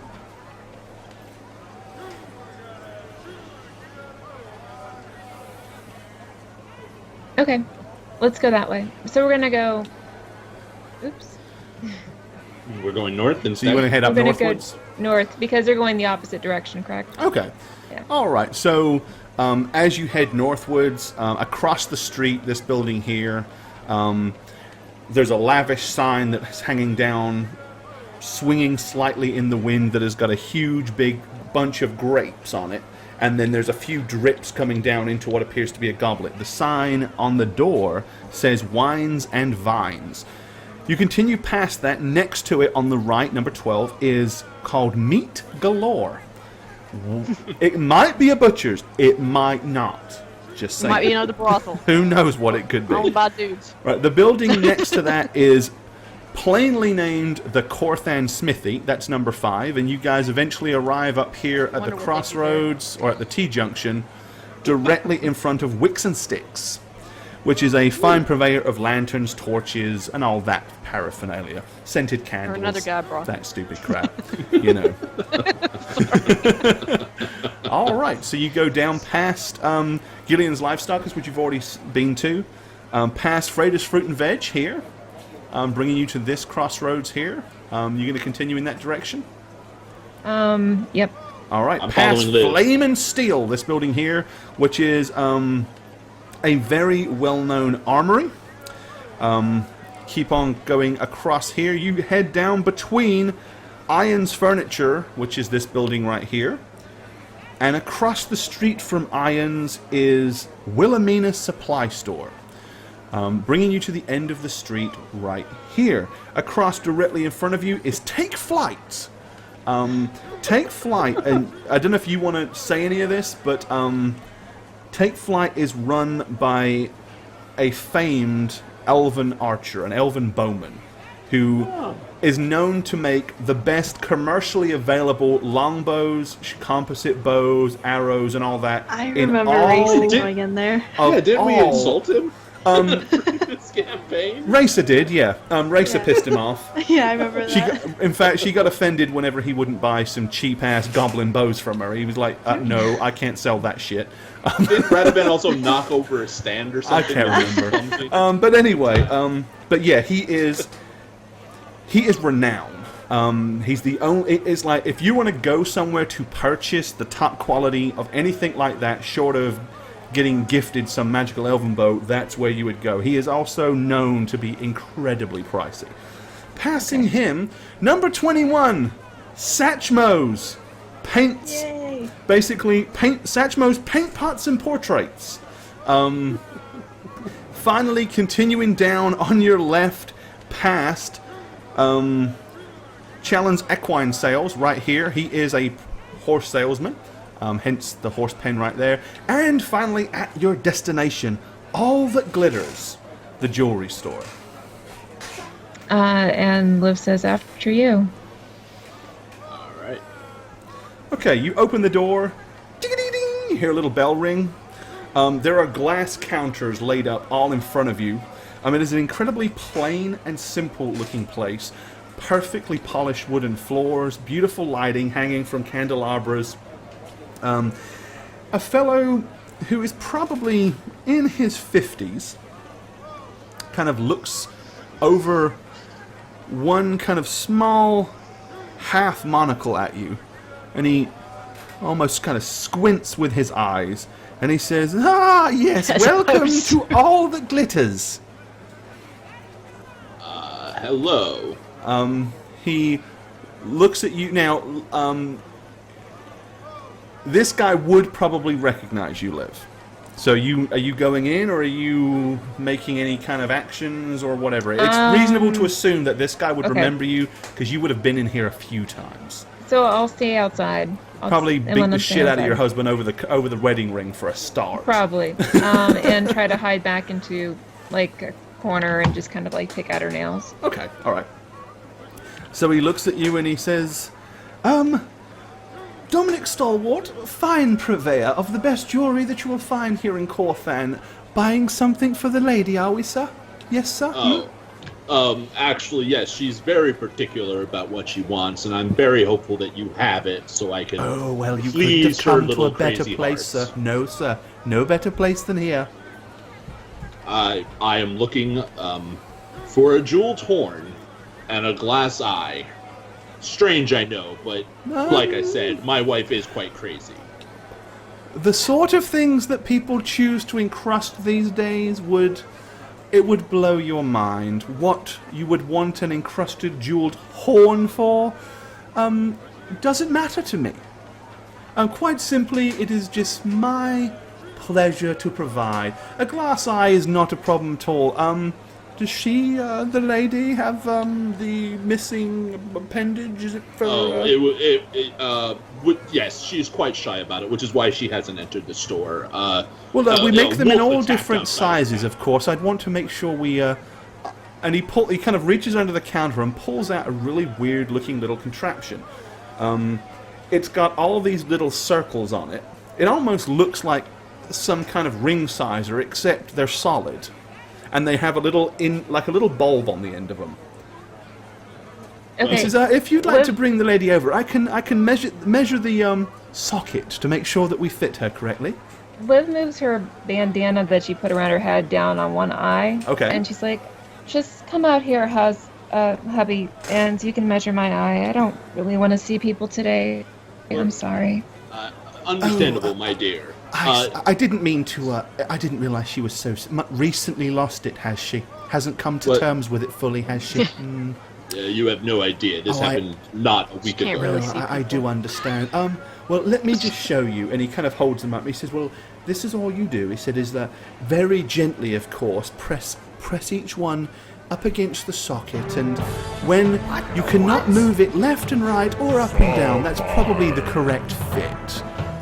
Uvela 1989, 9 months, happy Howreroll, baby. Thanks for the resub. Good luck with the diaper changes. Indeedy. And give that person some lovin'. Hype and dragons for you. He says, of course, sir. By all means, go ahead and take care of that yourself. I understand, sir. Emlyn's gonna take the device, kind of like give a half bow, Okay. and go outside and do that, but kind of half-ass it, like, you know, find one that's more or less it, because she's not, in fact, in need of an eye as a focus. And I don't think you actually have any size requirements, do you? So No, it doesn't say. So he's going to pretend like he is doing it. Even if it budges, he's like, "Oh, perfect, this is it." okay. And he's going to go back in the store and say, "This is perfect." He says, do you have any preference on colour, sir? We have them in all different colours, sir. Aquamarine, blue, green, clear, white, black. How about purple? Oh yes, I I'm quite definitely fond have of the some in colours, you purple. can see. Dark purple, sir. Or There. light purple, sir. Dark, please. He says, fair enough. And he pulls out a small tray and shows you a selection of glass eyes. He says, as you can see, these two right here, sir, are very pleasantly purple. Yes, How and, about this one, sir? Almost looks like the, giving off the throes of midnight. Very fetching, sir. Might be fun in the bedroom. Yes, sir. How much will this is perfect? How much will it cost? Oh, for that one, sir, 2 gold crowns is more than adequate. I Your glass eye's so sexy. am looking for something a little bit. Titchery, More 7-month pricey. resub. Appreciate you, my friend. Give Titchery, Titchy thank some you. lovin'. Thank you, Titchery. Appreciate it, dude. I'm Order looking that. for something a little bit more. I quite could the charge you 5 gold for it, sir, if it'll make you feel better. And I'll write the receipt appropriately, sir, so it looks like you spent more money than you really did, if that's what you want. How about we find an item that actually is more? You know, Well, she can tell the difference. She can probably see. well, it it's a glass eye, sir. I mean, unless you actually want to go the whole hog, sir, and buy like a pearl or a perfectly shaped opal. I You was. promised me sapphire, I believe, darling. A perfectly... I'd have to... I don't have any sapphire, but I could arrange to work one, sir. It'll take me a Perhaps day amethyst. or two to, make it perfectly round, but, We are about to leave town. I would rather this be reasonable in the terms of time, well, but to the cost that the only thing she I have in expects. purple is, do you have... I mean, is there a cost requirement for this? Yes, both focuses have to be 100 GP. Okay. Which is then he why- says, well, So he's how got about Emerson's one of data. these beautiful pearls, sir? And he kind of looks at it and he says, these pearls right here, he said, this particular size I sell very frequently for 100 gold coins, almost exactly. Very, very hot demand. Apparently, they're used in a very popular magical spell. A local wizard has a standing order for them. I'm sure I could sell you one of these, sir. A mere 100? 100 for that and 100 for the jeweled horn. Now the jeweled horn, let me see. Okay, that's a pretty bizarre specific item. That's true. So, here's what we're going to do. Does he have one in stock? He is, I mean, this guy, he is the premier jeweler, so I'm going to give you a 70% chance that he does. Sweet. 70 or lower. So 70 or lower on the dice roll, he has one in stock. The further away from that, the longer it's going to take to acquire, okay? Sounds good. Here we go. Hey. How about these, sir? And he reaches under the counter and pulls out 2. One is kind of like a long, almost like a long kind of drinking horn with a leather strap attached to it, completely jewel encrusted. The other one is more like a small hunting horn that's probably no more than that. He says, If Lilith there, she'd be like, "Oh, is that what those are called?" is that... What do you do with these exactly? He says, either of these catch your fancy, sir? The smaller one I can let you have for 120. The larger one, closer to 200, I'm afraid, sir. I will take the smaller one and that eye. Excellent, sir. Absolutely excellent. Would you like me to gift wrap them, sir? She's right outside. I don't think that's Oh, necessary. fair enough. Then that'll be 220 gold crowns for. Emlin's gonna reach into his purse, his man purse, and take out a 220 GP and be absolutely broke because no one shared with him when he. Hey, that's what you get for being a greedy snatch person, saying it was snatching for gold off the group. damn table I'm before still anybody. mad about that. I said it was for the good of all, and they still fucking gypped me. So yeah, he give him the 220. He hands you the items. He says, "A pleasure doing business with you, sir. And just so you know, I do future discounts for referrals. If you refer anybody to me and they give me your name, I'll make a note of it and infer a discount for the next time." What was the name, sir? What should I write down? The name is Vance Henriksen. Vance Henriksen. Fair enough, sir. Thank you. As I said, Very, very kindly. 10% on your first referral, sir. Anybody that you refer to me. Very well. Have a good day. Thank you, sir. And Emily's come just gonna again. leave. All right. Darth Longmore. Darth Longmore. All right. You fork out tons and tons of money. He counts his whoppy great gain of stash. So you're now back outside in the streets. Okay. With whatever it is that you wanted, you now have. Thank you. Okay, either of you want to continue shopping? Do you have anywhere else you need to go? Do you think we need any provisions? Any rations? I think we should get back to the group. Okay. But I'm going to hold up the items. Covert, not openly, but I'm going to show it to Liv and say, Suddenly a kid bumps into you, you drop it, other kid catches it, runs into the crowd, switches it off, and the next thing you know, bring my horn back, you bastard!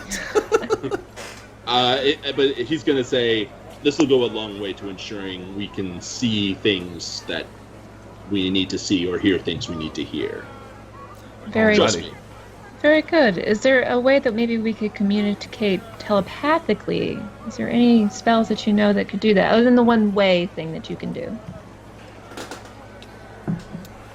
Honestly, no, not really. Okay. But we work with what we have. Yeah, you suck.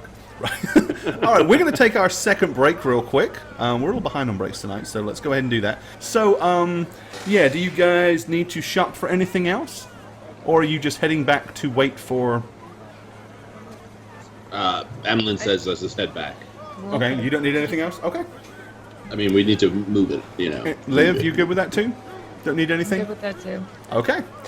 All right. So you guys head back over in that direction. Eventually, along comes... So just to sum it up, you and Anna go to Cheapsides. Let's show you Cheapsides, because it's a pleasant little place. Looks like Bastrop. Yeah, it looks like Monroe. I went to high school there. Okay. So as you go into Cheapsides, basically there's a huge market to your immediate right. The area doesn't smell as pleasant. By the time you get to the main center, you can see a real mismatch of slum-style housing kind of out in front of you, like a sea of crap, basically. Anna makes a deal with a local market vendor, borrows his cart for a small fee, goes over here to where all the livestock is on sale. Oh, look, look at that hand cart sitting right there, look. She kind of leans over to you and she says, I'm going to need another couple of gold to cover the cart and the hay. I mean, I'd really rather not take it out of my money, because it's really not for me, it's for your big friend. Understandable. Lilith is gonna dig around in the bag for a minute, oh no, that's... And she's gonna pull out, 2 gold. Okay. She goes, thank you. Right, so she takes care of that, and then you can head back with a empty hand cart. Well, it's not empty, it's loaded up with straw, but it doesn't weigh anything, really. Okay. And back you go. So, all in all, Tolgar, you're probably waiting around maybe an hour and a half at the most. By now, your actual effective charm has worn off of Anna, just so that you know, Lilith. So, beware what you do and say. You may not get away with as much. All right, so you get back with the hand carts. What's the game plan on letting Tolgar aware that he is required to be summoned? I was just staring out the window waiting to see Hoots. That's what Emlyn said. Okay. You're muted, Emlyn. I know. I was just thinking of like Tolgar with like a candle and a little handkerchief, kind of like Standing at the window sad lovingly. Just What a waiting for my ponce. love to return. I think Emlyn and Liv would actually just go inside, not seeing that the other guys haven't returned. Okay. Go So back in other into words, the- if you the two, Tolgar. if you get back before the other people, you want to go inside. Yeah. Liv, you want to go in as well, or you want to kind of loiter outside like before? No, What's the game no, plan? no. You're gonna go in. I'm gonna go inside. Okay. All right. So you guys head in. You want to head up to the room, or you? Head Yeah. up to the room. Okay. And we'll assume, of course, that you did get your food and drink and all that last night at some point. Just whatever. So, all right. Well, by the time you're back, it's probably about 30 minutes or so until Lilith and Anna show back up. Okay. So, you hear a very quiet knock on the door. And then, I'm going course, to go over assuming and, that Lilith doesn't just open the door and walk in. yeah, She didn't want to get shanked, so yeah, she would not. peek Okay. through. All right, you see the two of them standing outside. She says, the cart's downstairs. We just need to maybe we should take it round to the stable. You come down into the stable and then we'll sneak you into the hay there. It kind of defeats the purpose if we do it in the middle of the street, don't you think? I nod silently again. Okay, she says, we'll go I'll be out downstairs there. and take it to the stable. Just come over Yes. there when you're ready. Okay. Okay, so she hightails it back down and drags the hand cart into the stable area and awaits you. So it's just me in the room right now? Nope, it's everybody except all for. of us? Is Lilith? Are you going with Anna downstairs, or? Yeah, Yes. Tolgar is. She's not. Yeah, she doesn't want to let Anna out of her sight because again, Okay. she doesn't really trust her. But All right. So no, Liv and Emlyn are up there with you right now. Okay. Yeah, Emlyn's just reading his book, waiting. So. Okay. Yes, and Liv is just meditating silently and looking through Hoots' eyes and seeing what's going on. All right. Well, Hoots can pretty much see like it's just beginning to get dusk. Still very busy outside.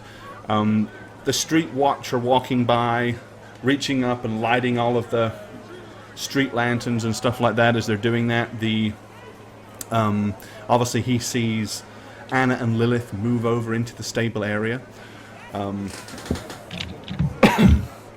But again, nobody seems to be paying any particular attention to you guys at this point. In fact, you haven't seen Anna's two compatriots at this point either. Okay. They're not like And I'm where they were before anyway. I'm also telling Hoots, look out for the bounty hunters as well. Okay, alright. Well, yeah, you guys, I mean, you estimated that even if they walked all day, it would take them a full day to get here. You've only been here in Corthan 4 or 5 hours, so you know you've got at least a good head start on them, but hey, it's entirely possible they run across some people and acquire themselves some horses, so never can be too careful. Yeesh. Okay. Alright, so up in the room, you guys doing anything in particular, or no? Toolgar's gonna be standing by the door, leaning against it, actually probably just honestly staring at Liv quietly. Alright.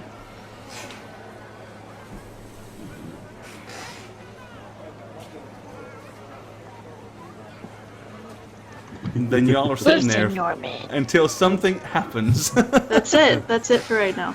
Okay. Liv sees that, but Anna's in the room, so she doesn't say anything. No, Anna and Lilith have gone down with the cart. They're Okay. taking the cart to the stable, So it's and just then the they're three of us, waiting. right? Yeah, Okay. it's just The you three of three. us in the room. Yeah, yeah. They're waiting for Tolgar to come down into the stable so they can sneak him underneath all the hay without people watching it happen. Okay. I still don't trust Anna. I know you guys think that we should trust her, but I don't. But it's fine. I don't think any of us trust Anna. But also, Tolgar, once you get inside that cart, and there is a guard that does see the cart, are you worried at all that he might stab it with a hay fork or a sword or something to see if anything's inside?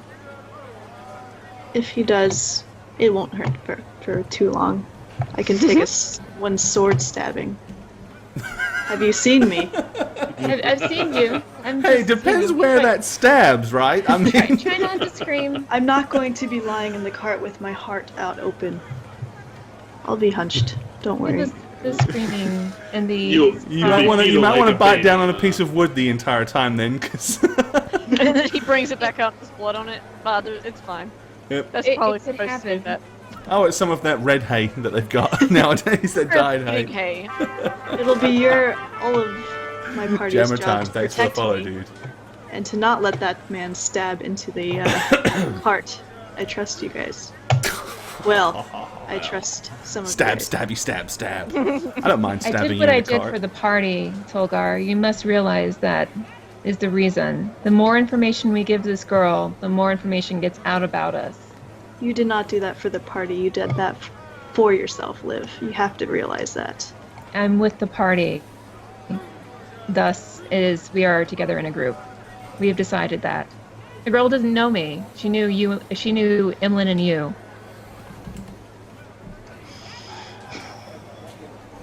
Tolgar is just gonna sigh really deeply and look at Emlyn. I'm fairly well versed in, corrupting influences, fun times. I'm sorry, Liv, but that doesn't sell. You did it for the party. You saw what we were doing. We were not angling to kill her or even attack her. We were angling to make a deal with her. You did that for yourself. Both. I saw both sides of that. I also saw you weren't quite sure if you wanted to go with trusting her, and I took the initiative on it. You took your own initiative on it. I'm sorry, Liv, but you have yet to convince me that you're not insane. And listen, I can work with insane. I just need you to realize that you are in fact insane. Because then we can actually get along much better.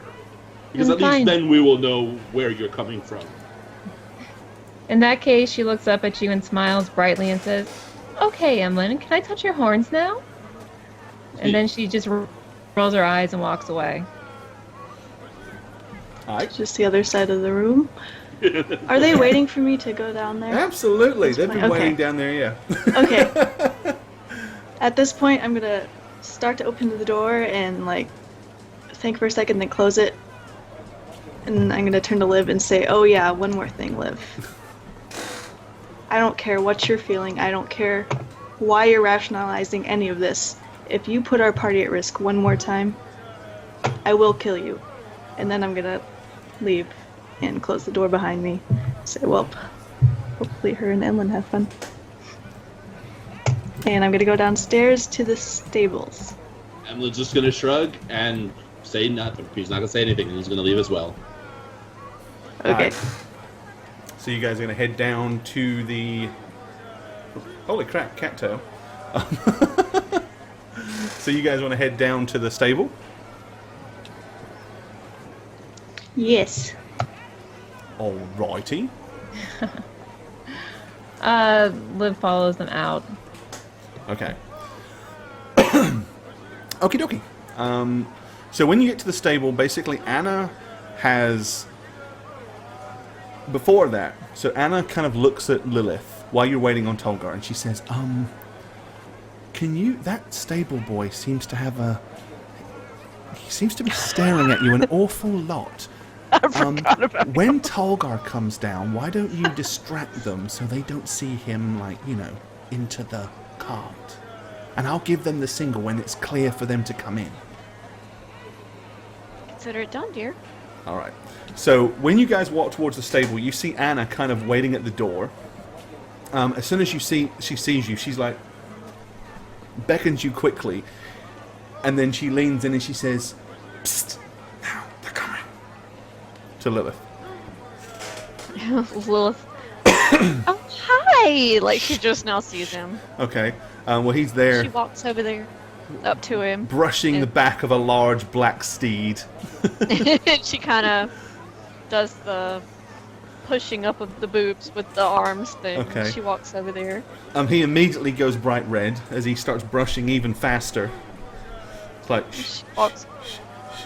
As you walk over, and he says, I didn't get hello, your miss. name before. I Sorry? didn't get your name before. Sebastian, miss. And may I be as Sebastian. bold as to dare to inquire your name? My name is Evelyn. You can call me Evelyn. Eve. Eve? Oh, such a pretty name, miss. I've always been fond of the name Sebastian. How long have you been working in the stable? A year and a half, miss. And he's noticeably getting faster and faster as he's brushing the horse. What is...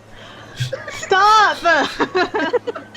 Please. What? He's just excited about brushing horses. I don't know what your problem is. God. Players. What do you do? So... I hate you, Core. Alright, so, I love it. So awkward.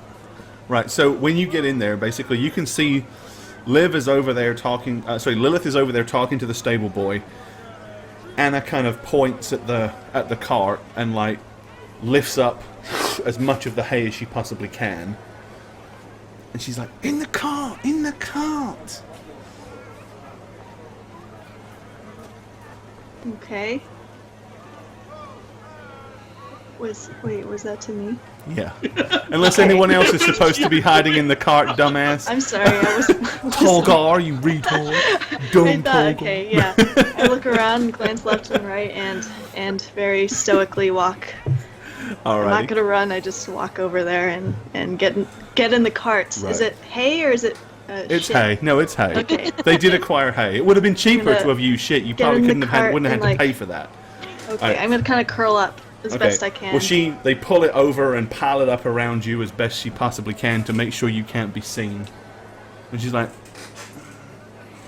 and he looks at Emily and says, "That will do." And looks at Liv and is like, "Can either of you see anything? Does he have anything poking out?" I'm gonna hold my axe and cradle it, kind of Your comfort axe.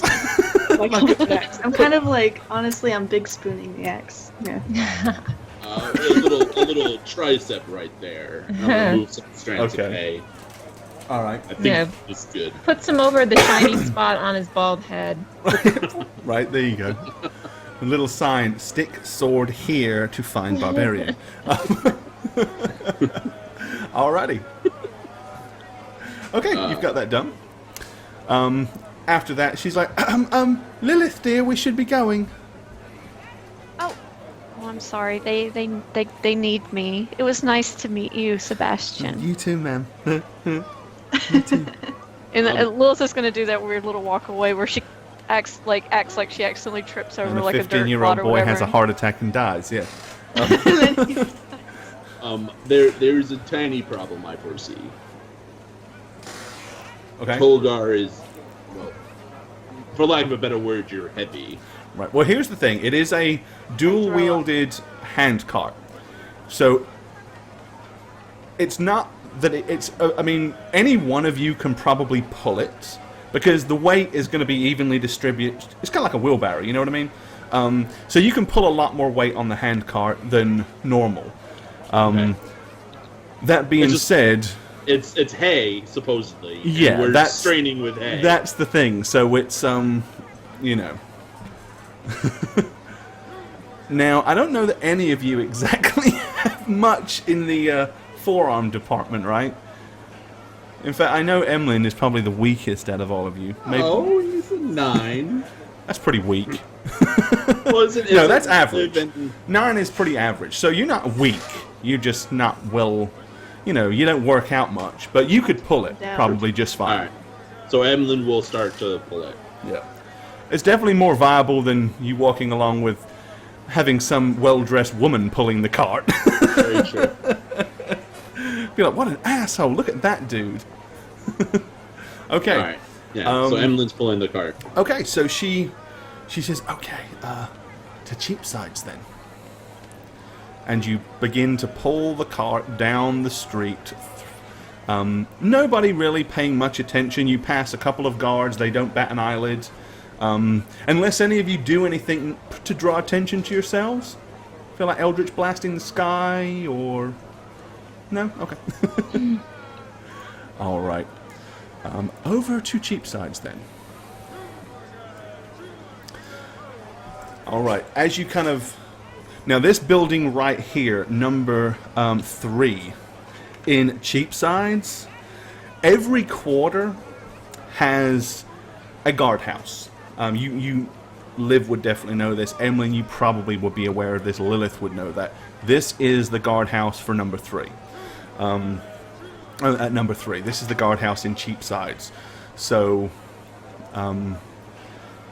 that's the most probably avoidable place. The place you want to avoid the most over here. But again, you're just walking by. You're just a couple of people with a cart, right?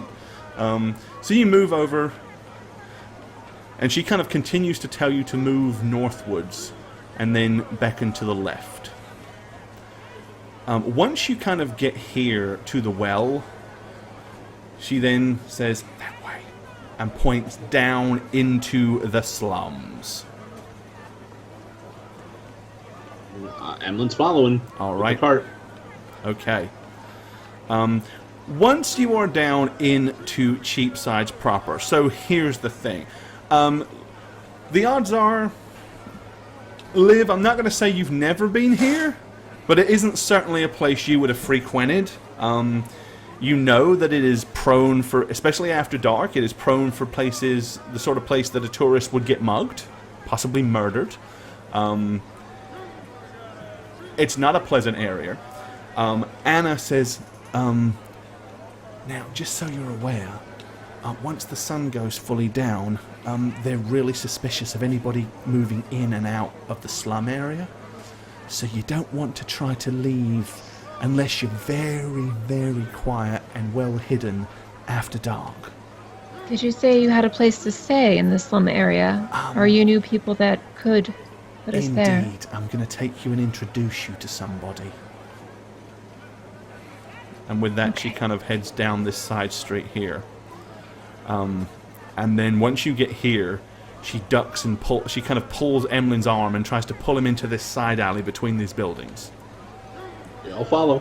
Okay, she says, No resistance. this is a good place I to hide the resist. cart. So we can leave the cart here. Okay.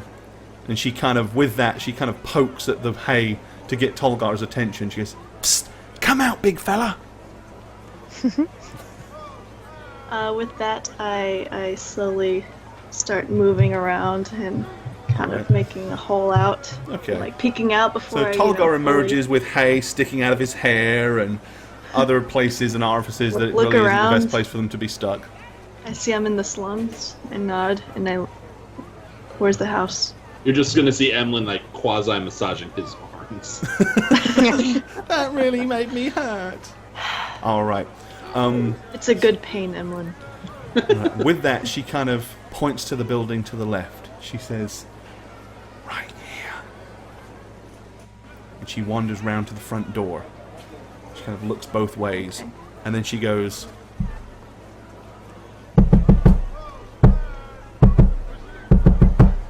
on the door.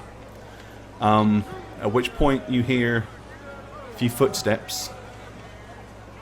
And the door, a small, kind of very unusual for a slum house, but a very small wooden panel slides, and you see what appears to be a cheek and an eyeball peering out from behind the door. And he goes, Stab Glass it! eye?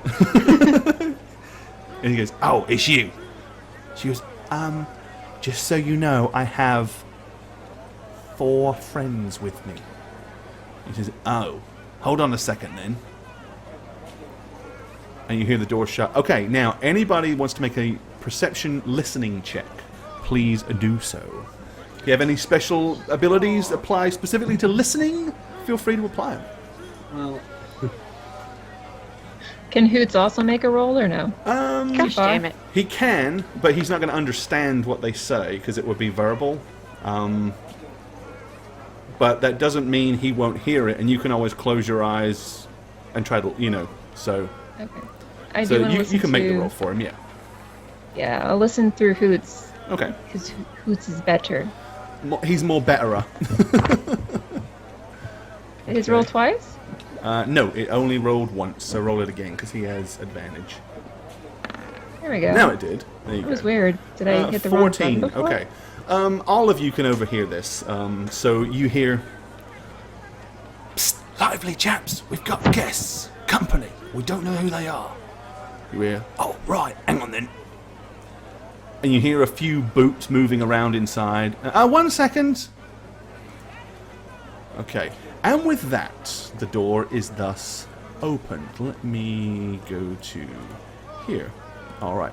Now, of course, bearing in mind, if you are watching the show, our players cannot see anything that is shaded out, so they're not going to see all of this. So please, keep things to yourself. All right. So the door is opened by a fairly elderly-looking man with grey hair. It's like, hang on a second, deja vu. Plain brown clothes, kind of like lace-up shirt with, pretty much twine that's holding it together. He says, come in, my dear. Pleasure to see you, Anna. Come on in. She says, I've got friends. Yes, invite them in. It's cold outside. Come on. She says, it actually isn't that cold. No, it isn't, is it? Well, come in anyway. It's dark outside. Yes, not safe. Come on. And she kind of looks at you and rolls her eyes. I'll step in suspiciously, but I'll still step in. Okay. Looking around, eyes shifting everywhere to see what I can see. Emlyn will as well. Okay. All right. Here comes- And I will as well. All I can right. move. So once you enter in the room, it is quite actually uncomfortably warm in there, considering that it is late summer. They have a fire blazing. There's a pot of some reasonably pleasant smelling liquid on it. Very plain furniture. 2 doors on the left-hand side, and a. Now here we need another perception check. What appears to be a woman in a long grey dress with really scraggly kind of dark brown corny hair. Oh, wait. Right, Lilith. You want one? Li- Because Okay. We're doing perception again? Yep. I left Okay. Hoots outside. Okay. Just let you know. Yay. Okay. Cool. All right. Nobody pretty much bats an eyelid, but Tolgar, that is the ugliest woman you've ever seen, and Lilith, that's the worst drag you've ever seen. No, it's a dude underneath that grey dress Yeah, with I a was about to wig. be You're like- pretty sure of it. Wow. Emlyn I just say, ends. you're a man.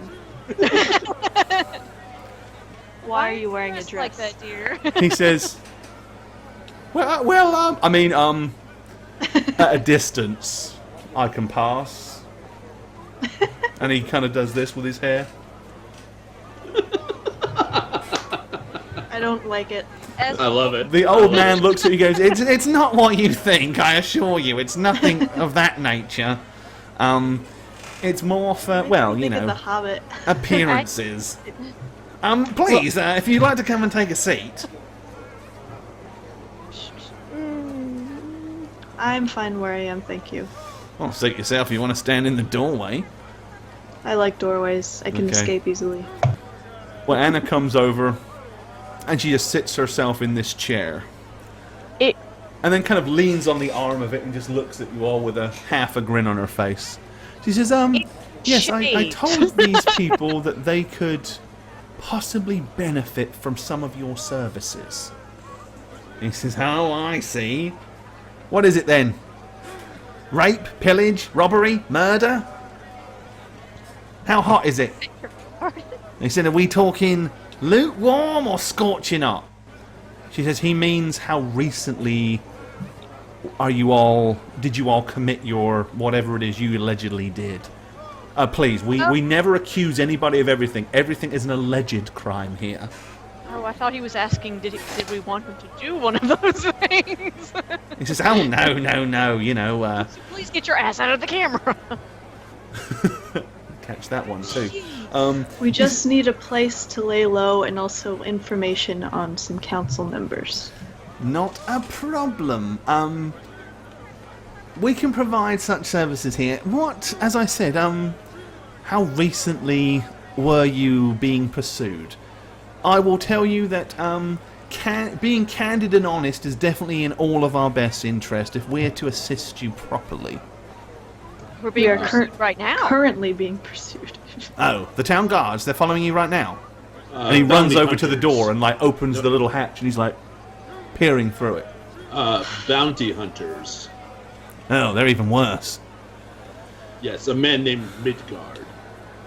Alright, Liv we're going to shakes make her a head, looks down. D20 check. 1d20 plus 8. On a 15 or higher, he has heard of Marcus Midgard.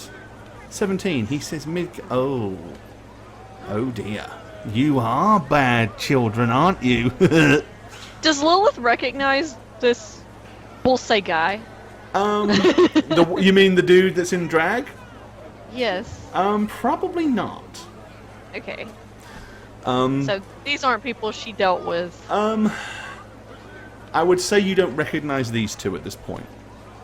Okay. He Liv says, thinks to herself yeah, go ahead. that this is awesome. Emlyn has just told him who to go to turn us in. Great. He says,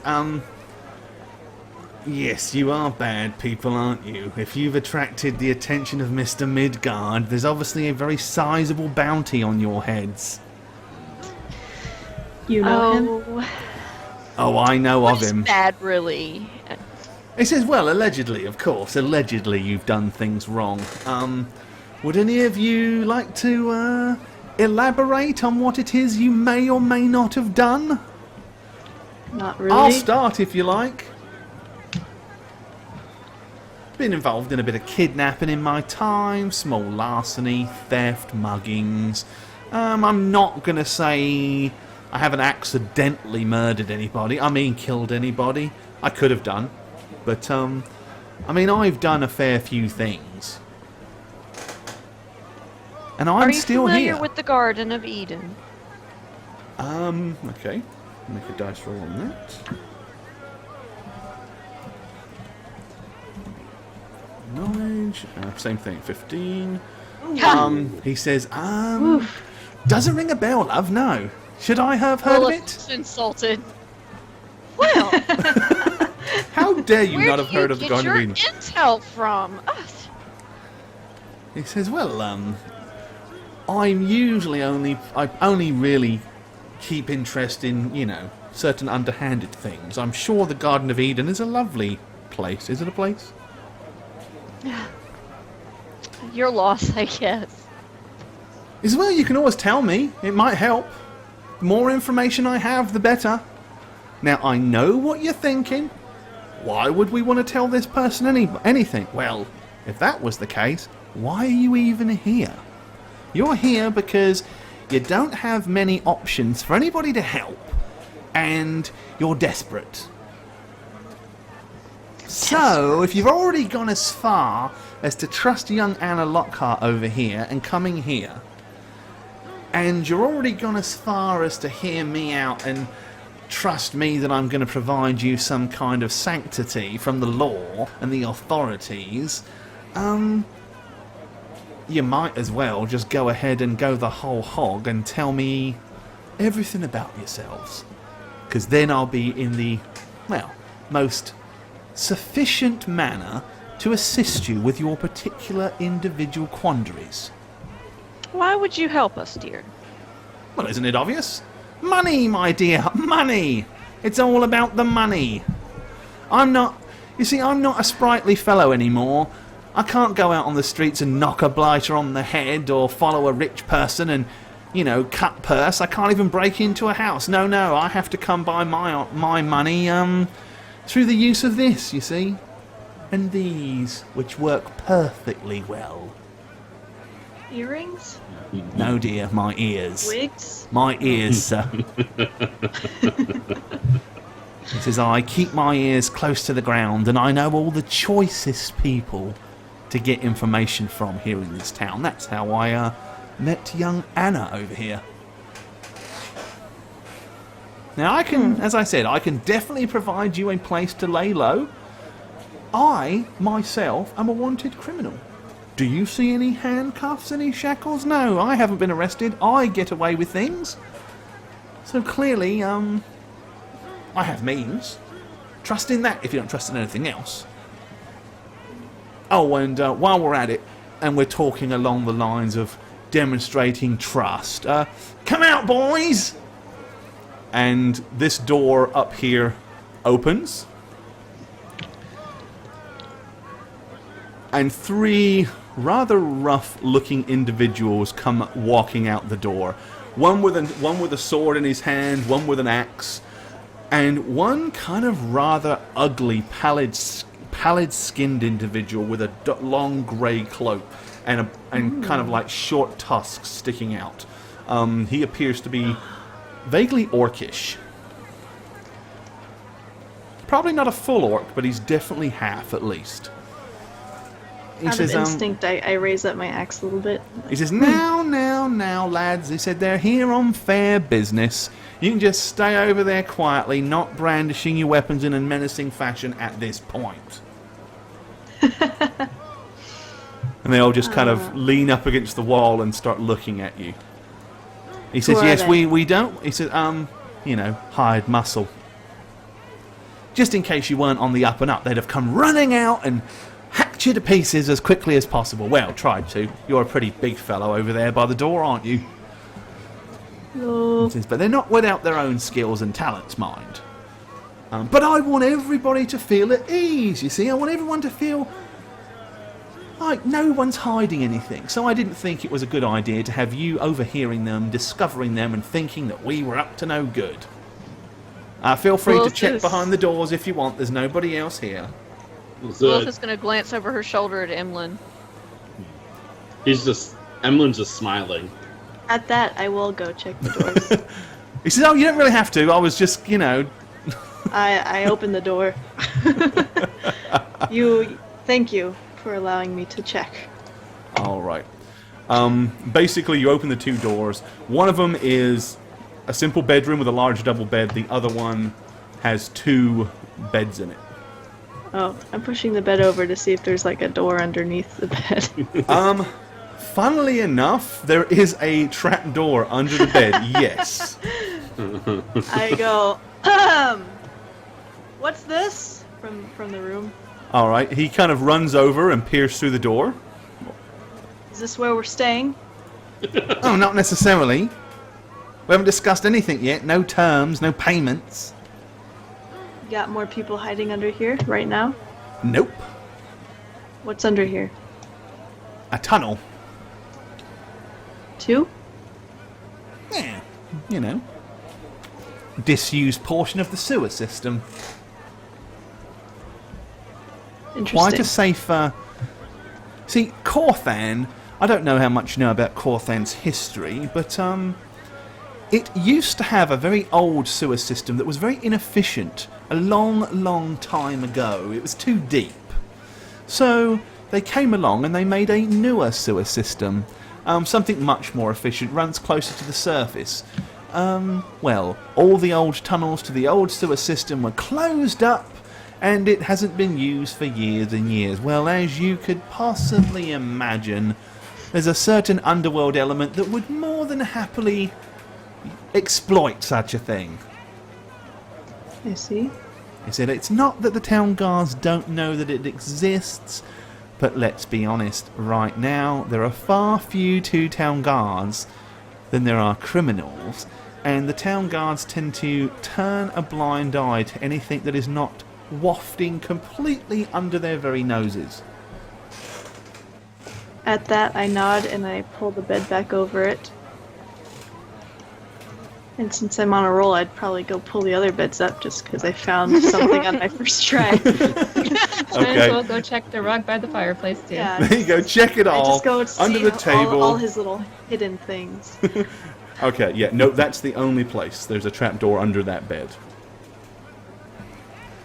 He says, curiosity hasn't killed the cat, I see. Lives the in his nature- perk up. And No offense, dear. because of your quite open honesty, I will let you know that I came across the wizard Porthan de Winds. And for Wizard? stealing a trifle of an item, he had me arrested. All right. Well, chase. Okay, 20 or higher, and he knows of the incident. Nope, he says, that one seems to have escaped me. They must have kept that on the lowdown. Probably a bit of an embarrassment, I would think. But yes, that was what I did. I've done things since then, of course, but that was my alleged crime. Alleged, of course, yes. And how long did you serve, or did they not get their grubby little hands on you and they're still looking for you? Oh, they chased me all the Native way Tommy, to... thanks for the follow, dude. Chased me all the way to Candlewind, where they did capture me eventually. All the way to Candlewind. Jesus, what did you steal? The king's jewels? Well, obviously not, if it was here in Corthan, but Well, you know what I'm DeWitt's saying. jewels. But yes, I avoided the towns, went through the field of sorrows outside of Sorrowmorn. Did you happen to stash the items that you stole? Unfortunately. Oh, so They they got it all, captured me. did they? Not that you'd tell me if you did, eh? Eh? Eh? I would not be here if I had that jewel. Say that. Yes, with I honesty. understand that. Well, what about you, big fella? How about you wag the old tongue a little bit? What are you here for? Who'd you Punched a butcher? mustachioed little boy in the face. Oh, kid beater, eh? Oh, I know a few young urchins around here. I'll tell you what, Alec, there's a bunch do you of know kids that- around here, dirty, filthy urchins that they are, way too much mouth, rob you as soon as look at you. I can think of a few kids that need punching. I'll point a few very out if you specific like. Is it a kid. fetish? Do you know Alec, the councilman? Alec. Alec the councilman. Oh, absolutely. Is that his name? I think that's his name. Crow, Yes. Alec Crow, and Yep. He says, Crow. Crowl, eh? He said, oh, you That's do the pick one. your enemies well. Wasn't Crow's boy, was it, that you're talking about? That's the one. Oh, well, can't say he probably didn't have it coming, the pompous little twat. But, oh, yes, I... Went running to Daddy, did he? Of course. Yes, well, I understand. Is that all, is it? Is that all you did? That's it? You punched say Alex that's the it. Crow's kid in the face and you're on the run? Sure. Oh. They didn't arrest you then? You didn't get put in jail? I did, that's why I'm running. So you escaped from jail? We were on a boat About? to an island. And What? we're going fast. They're sending you to Carcerion? Are you kidding me? For punching a kid? Yes. Oh, bloody hell. Yeah, well, if that's all you're willing to say that you've done, I'll accept that, but between you and me, I think there's more to it than that. Life imprisonment for punching a boy. Yes. Well, anyway, if you want to keep secrets, that's up to you. That's all I have. Okay, with that, he kind of moves over. He says, now then, to the more pleasant-looking part of the group. What about you, my dear? As he kind of, as you're sitting there in the chair, he says, oh, would you like any of this stew? Oh, no, It's thank not. Yes! He said it's not poisoned or anything stupid like that. He said it's just simple, plain mutton and vegetable stew. I'm not a particularly good cook, but it's edible. I go and grab a bowl. Okay. Tolkar goes and grabs the pot and just starts chugging. That'd be so hot. All right. I He's- let the reman mouth. He says, and so hand you, it. my dear, who hails from the Garden of Eden, apparently. And I can see why you might say that. What's your misgivings then? What have you been up to? I throttled a man for striking one of my girls. Throttled a man? As in, you done him good, did you? Did you kill him? Choked him to death? Alas, no. Oh. And who was that? Who was that you should get life imprisonment? You know, I don't recall his name. Names aren't important in my line of work, you see. Now, fair enough, I suppose. As I said, what you choose to tell me is up to you. The more information I have to go on, the better. But I wish I did know his name.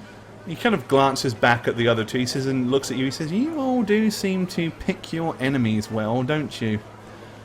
Seemingly meaningless crimes, and yet you all manage to get done for life for them."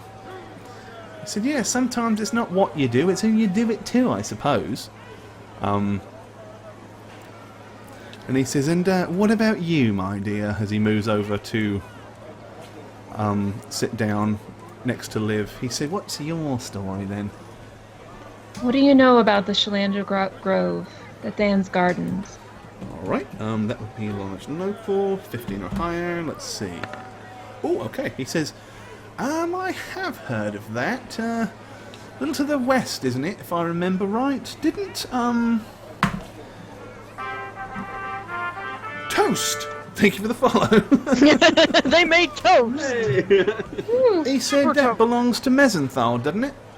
If I remember right, Roberto Mesenthal, he's a council member as well. Yes, he is. He said, from what I recall, I do remember hearing something about that. Apparently he made a pretty penny. Strip mined the place, they say. Apparently had some valuable minerals that was in the mountains that butted up to that area. From what I understand, he somehow acquired the land, and I think it was his late wife that owned it originally, and then unfortunately, I'm not sure exactly what happened, but I know somehow she inherited the land, then he, thus due to marriage, inherited the land, and then he arranged for the whole area to be totally strip mined, and he made a killing. His late wife, you say? Yes, I don't remember seeing the young lady, not only from a distance, but from what I remember, it was he married into the property, and then come to think of it, I haven't seen. Seems to have been wandering around on his own for the past 5 or 6 months. But She was never declared dead or her child missing. at that point, the dude with the wig wanders over and he says, I know what happens. He goes, that bitch murdered her brother and her dad. He said there was a trial. Don't you remember? He said, remember that trial that was like... They mentioned that there was going to be this great big court trial to do with one of the councilman's wives committing murder. And then all of a sudden, instead of it being public, it was all dealt with very quickly and it was over with before we heard anything about it. They found her guilty. And from what I remember... They obviously, considering the fact that she murdered 2 people, sentenced her to swing. But he gave that heartfelt speech about, please don't kill my beloved wife. And he used some cock and bull thing to do with the fact that he'd served the city of Corthan for years and pleaded for her life, the poor fellow. And from what I understand, they actually ended up just sentencing her to life imprisonment on the same very island that you're talking about, and I should probably shut up about now. As he sort of seems to think like he just put 2 and 2 together. All very interesting, yes. No, I tried to smuggle some of the strip mining stuff out, and she stands up and she just kind of slams the chair and she walks towards the fireplace. Okay. He says, oh, well, yes, if you're dabbling in a councilman's pocket and robbing him of some of his totally undeserved riches, no wonder he had you arrested. Makes perfect sense. So, why would you come back to Corthan? And he kind of just glances around at everybody, looking at you. I'm here for the fun of it. Well, Well, the fun of what getting does caught. any criminal come back here for? Well, Revenge. oh, so you're looking at getting back at them, are you? Well, I'm looking for my girls. so you're looking for a bunch of girls. You want revenge. You are here for the fun of it? The fun of what? I mean, Corthan's a fun place, don't get me wrong, but if you're wanted and you're risking probable capture, I don't know quite why you'd come back here just for fun. There's plenty of other fun places you can go. I will say that we, as a group, have been through quite a bit, and well aware of the risks. There are some things that I would like to discover here, and there is a particular person I would like to enact revenge upon. Although I'm well aware that this person is very powerful, and I probably will need help. So I'm here to help first. Yes, I see. Get what I want later. Vengeance, vengeance. Well, finding people, that can be arranged. I'm sure we can help get information on, if of course you've got anything for us to go on about these ladies you're looking for. We might be able to help you out there. Vengeance. Now, I'm not saying we can't help, but if you're talking about vengeance towards a certain councilman's son, my big chap, that's not very cheap information. It's not going to be very cheap to assist with.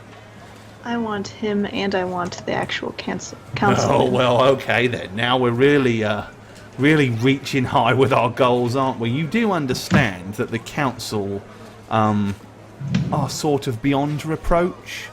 They're over everything. The law, the trade, even the bloody Church of St. Cuthbert pretty much bows down to the fucking council these days. Never used to be that way a year or so ago, but now, well, I don't know what happened there, but they seem to have convinced the church to keep its bloody politically inclined news out of all things law, which for a Church of St. Cuthbert pretty much goes against everything they stand for. So can you help us? What they or do. not? Oh, I dare say I can help, and if I can't, I know people that can. Okay. But we need to get down to the nitty-gritty, don't we? So, I suppose, first of all, you need, as you've said, a place to lay low. Well, that's not a problem. I can allow you to use my establishment. You know, don't have too many eyes down in this part of the area. So you can stay here, that's fine. You've already found the tunnel, so, you know, there's an area down there that you're more than welcome to call home for a little while. Of course, Okay. it's not the most pleasant of places, and the daily inn rates are a little higher than you're probably used to paying. So I'm sure your place is very reasonably priced. Absolutely not. It's 5 gold a day. That's half a hooch. Are you crazy? Sir, you are aware that what we seek is above and beyond probably what any of you guys have attempted before. Probably. No? So you can see that were we to succeed, we would happily procure items from said individuals to reward you with. Nah, I don't deal in promises, especially when it's something as far-fetched as what you're talking about. I much prefer I don't deal in promises cash either. in hand. How can you guarantee that you can help us at all? Well, how can anyone guarantee anything? I can guarantee I have a place that the guards will not come looking for you at unless you draw undue attention to it, and you can stay there collectively for 5 gold crowns a day, to be paid daily or in advance. Beyond that, The information you seek, well, we can discuss that once I understand that you actually have enough money to pay for a bloody roof over your head, let alone cough up enough to cover this. How long do you think it would be that we have to stay here in order to get the information we need? Couldn't bloody tell you. Don't know what information you're talking about yet. We haven't really figured it out. Hypotheticals. They could tell us it could be for months. Precisely. If we were paying 5 gold a day, what is to stop them from not giving us the information at all and just drawing it out? Well, because the cost for the information would be significantly more, and we'd rather get our grubby hands on that money sooner than later. Of course, we understand you're not going to pay for information you haven't been given, so it's in our best interest to get it as quick as we can, give it to you, and get paid. I see. But we have to know exactly what we're trying to dig up, don't we? So, for you, my dear, you want to know where a bunch of girls are, do you? Do you have any names, information, descriptions? Where they come from? So, based on that information, we can consider what we need to do to track them down for you. I've got ears everywhere. Understand, all of my girls go by aliases. None of them go by their real names anymore. Well, do any of us? Yes. I do, says Mr. Allen. The dumb people do. I am of the great wolf spines. He says, well, did they all vanish collectively? They were taken. Taken by whom? Kidnapped? The law, I assume, the same that arrested me. Zelaine, thanks for the follow. Oh, and Sly Mother, thank you as well. I think I missed you, but appreciate it. If you had seen my girls, you would know. How many of them were there? Do we have a number? A group of girls that were all taken at the same time might be not that hard to at least get some basic information on, especially if they were taken by the law. In fact, I can probably have that information by tomorrow. 6. And then she remembers the girl that they found in the room. 5. Oh, okay. Oh man, that's so sad. He says, so 5, I would assume, fairly attractive young ladies, all arrested. Correct. And you said from the Garden of Eden. Is that right? The Garden of Eden. Eden, okay.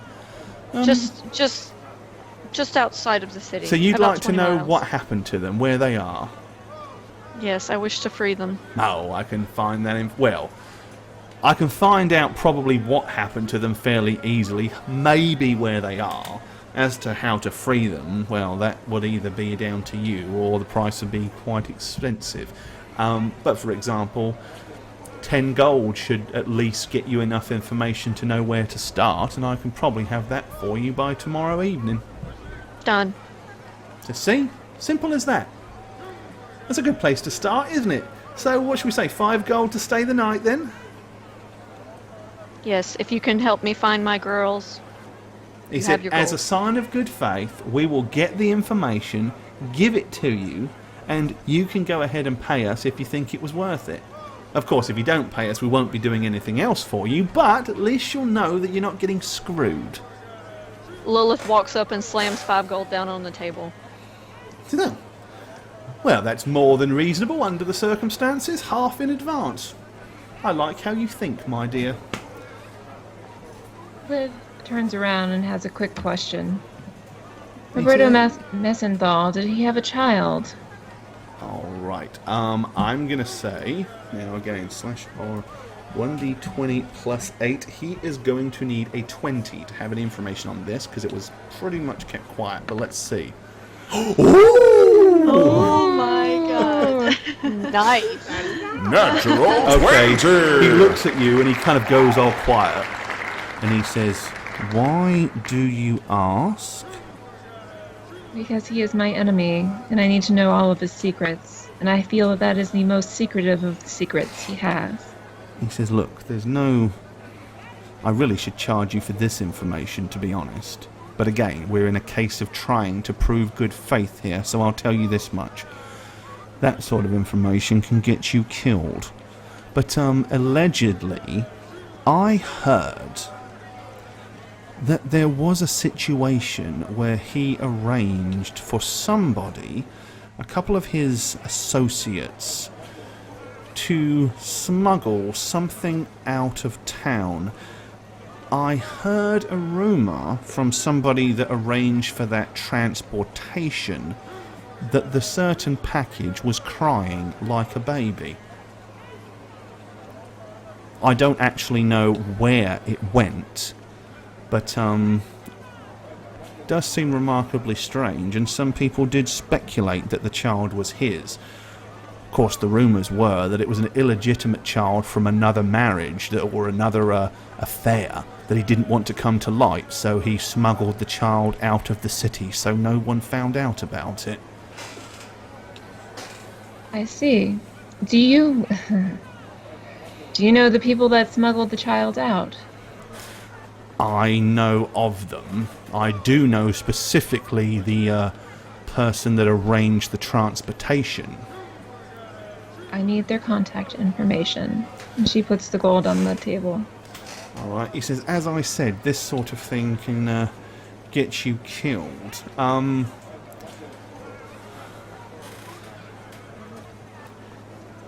We'll have to have a think about this one, he said, because depends on what your intentions are. I might be cutting off a few possibly good contacts at this point.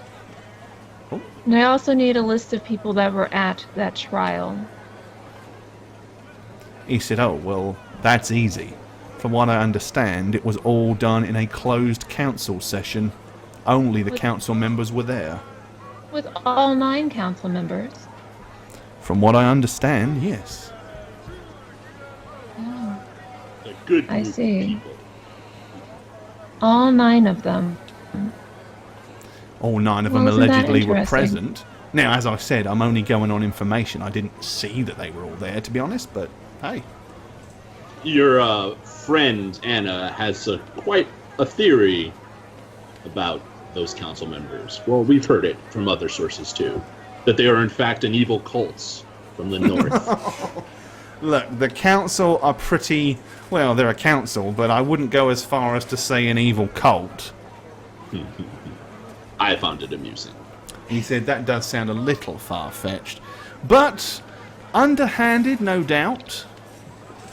But anyway, that is the perfect place for us to wrap it up, because we're 30 minutes past due, I just realized. So, Yes.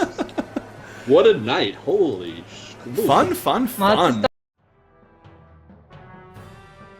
Hi there, I'm Gorbad. Welcome to the Orc's Nest. I'm the Dungeon Master here on Howreroll, and if you'd like to follow me personally, you can do so on Twitter @Gorbad. Check out thedmblog.com for all things Dungeon Master and Dungeons & Dragons related. And of course, you can follow me on twitch.tv/Gorbad. Also, guys, don't forget to keep up with all things Howreroll. Follow us on Twitter @Howreroll. Check out the website www.howreroll.com, and make sure you follow us on YouTube as well. Cheers, guys. I'm the Dragon Spooker, and I play Femme Fatale Lilith Edenwood the Dancer. You can follow me on my Twitch channel at twitch.tv/thedragonspooker or on Twitter @dragonspooker. You guys rock my face off, and I can't wait to see you next stream. Look, I get it. I'm not as cool as Emlyn, the tiefling warlock I play for Howreroll. The dude has 20 charisma. And, well, you guys have seen how I roll. If you suffer from character is cooler than you-itis, maybe we can help each other. Follow me on Twitter @eneb_convos. Maybe make a moderate difference. Let's do this, guys. Hello and well met. My name is Liv on Howreroll. And when I'm not Liv on Howreroll, I'm Amanda or DM Dicers on Twitter. I have an up and coming new podcast called Dead Dice Society you'll be sure not to want to miss. Thank you for watching. Thanks for watching another episode of Wrath of the Fallen. I'm Jane, and you can follow me on Twitter, the only place where it counts, @Jane on Twitch. That's with a 0, not an O. Peace, suckers. So bad.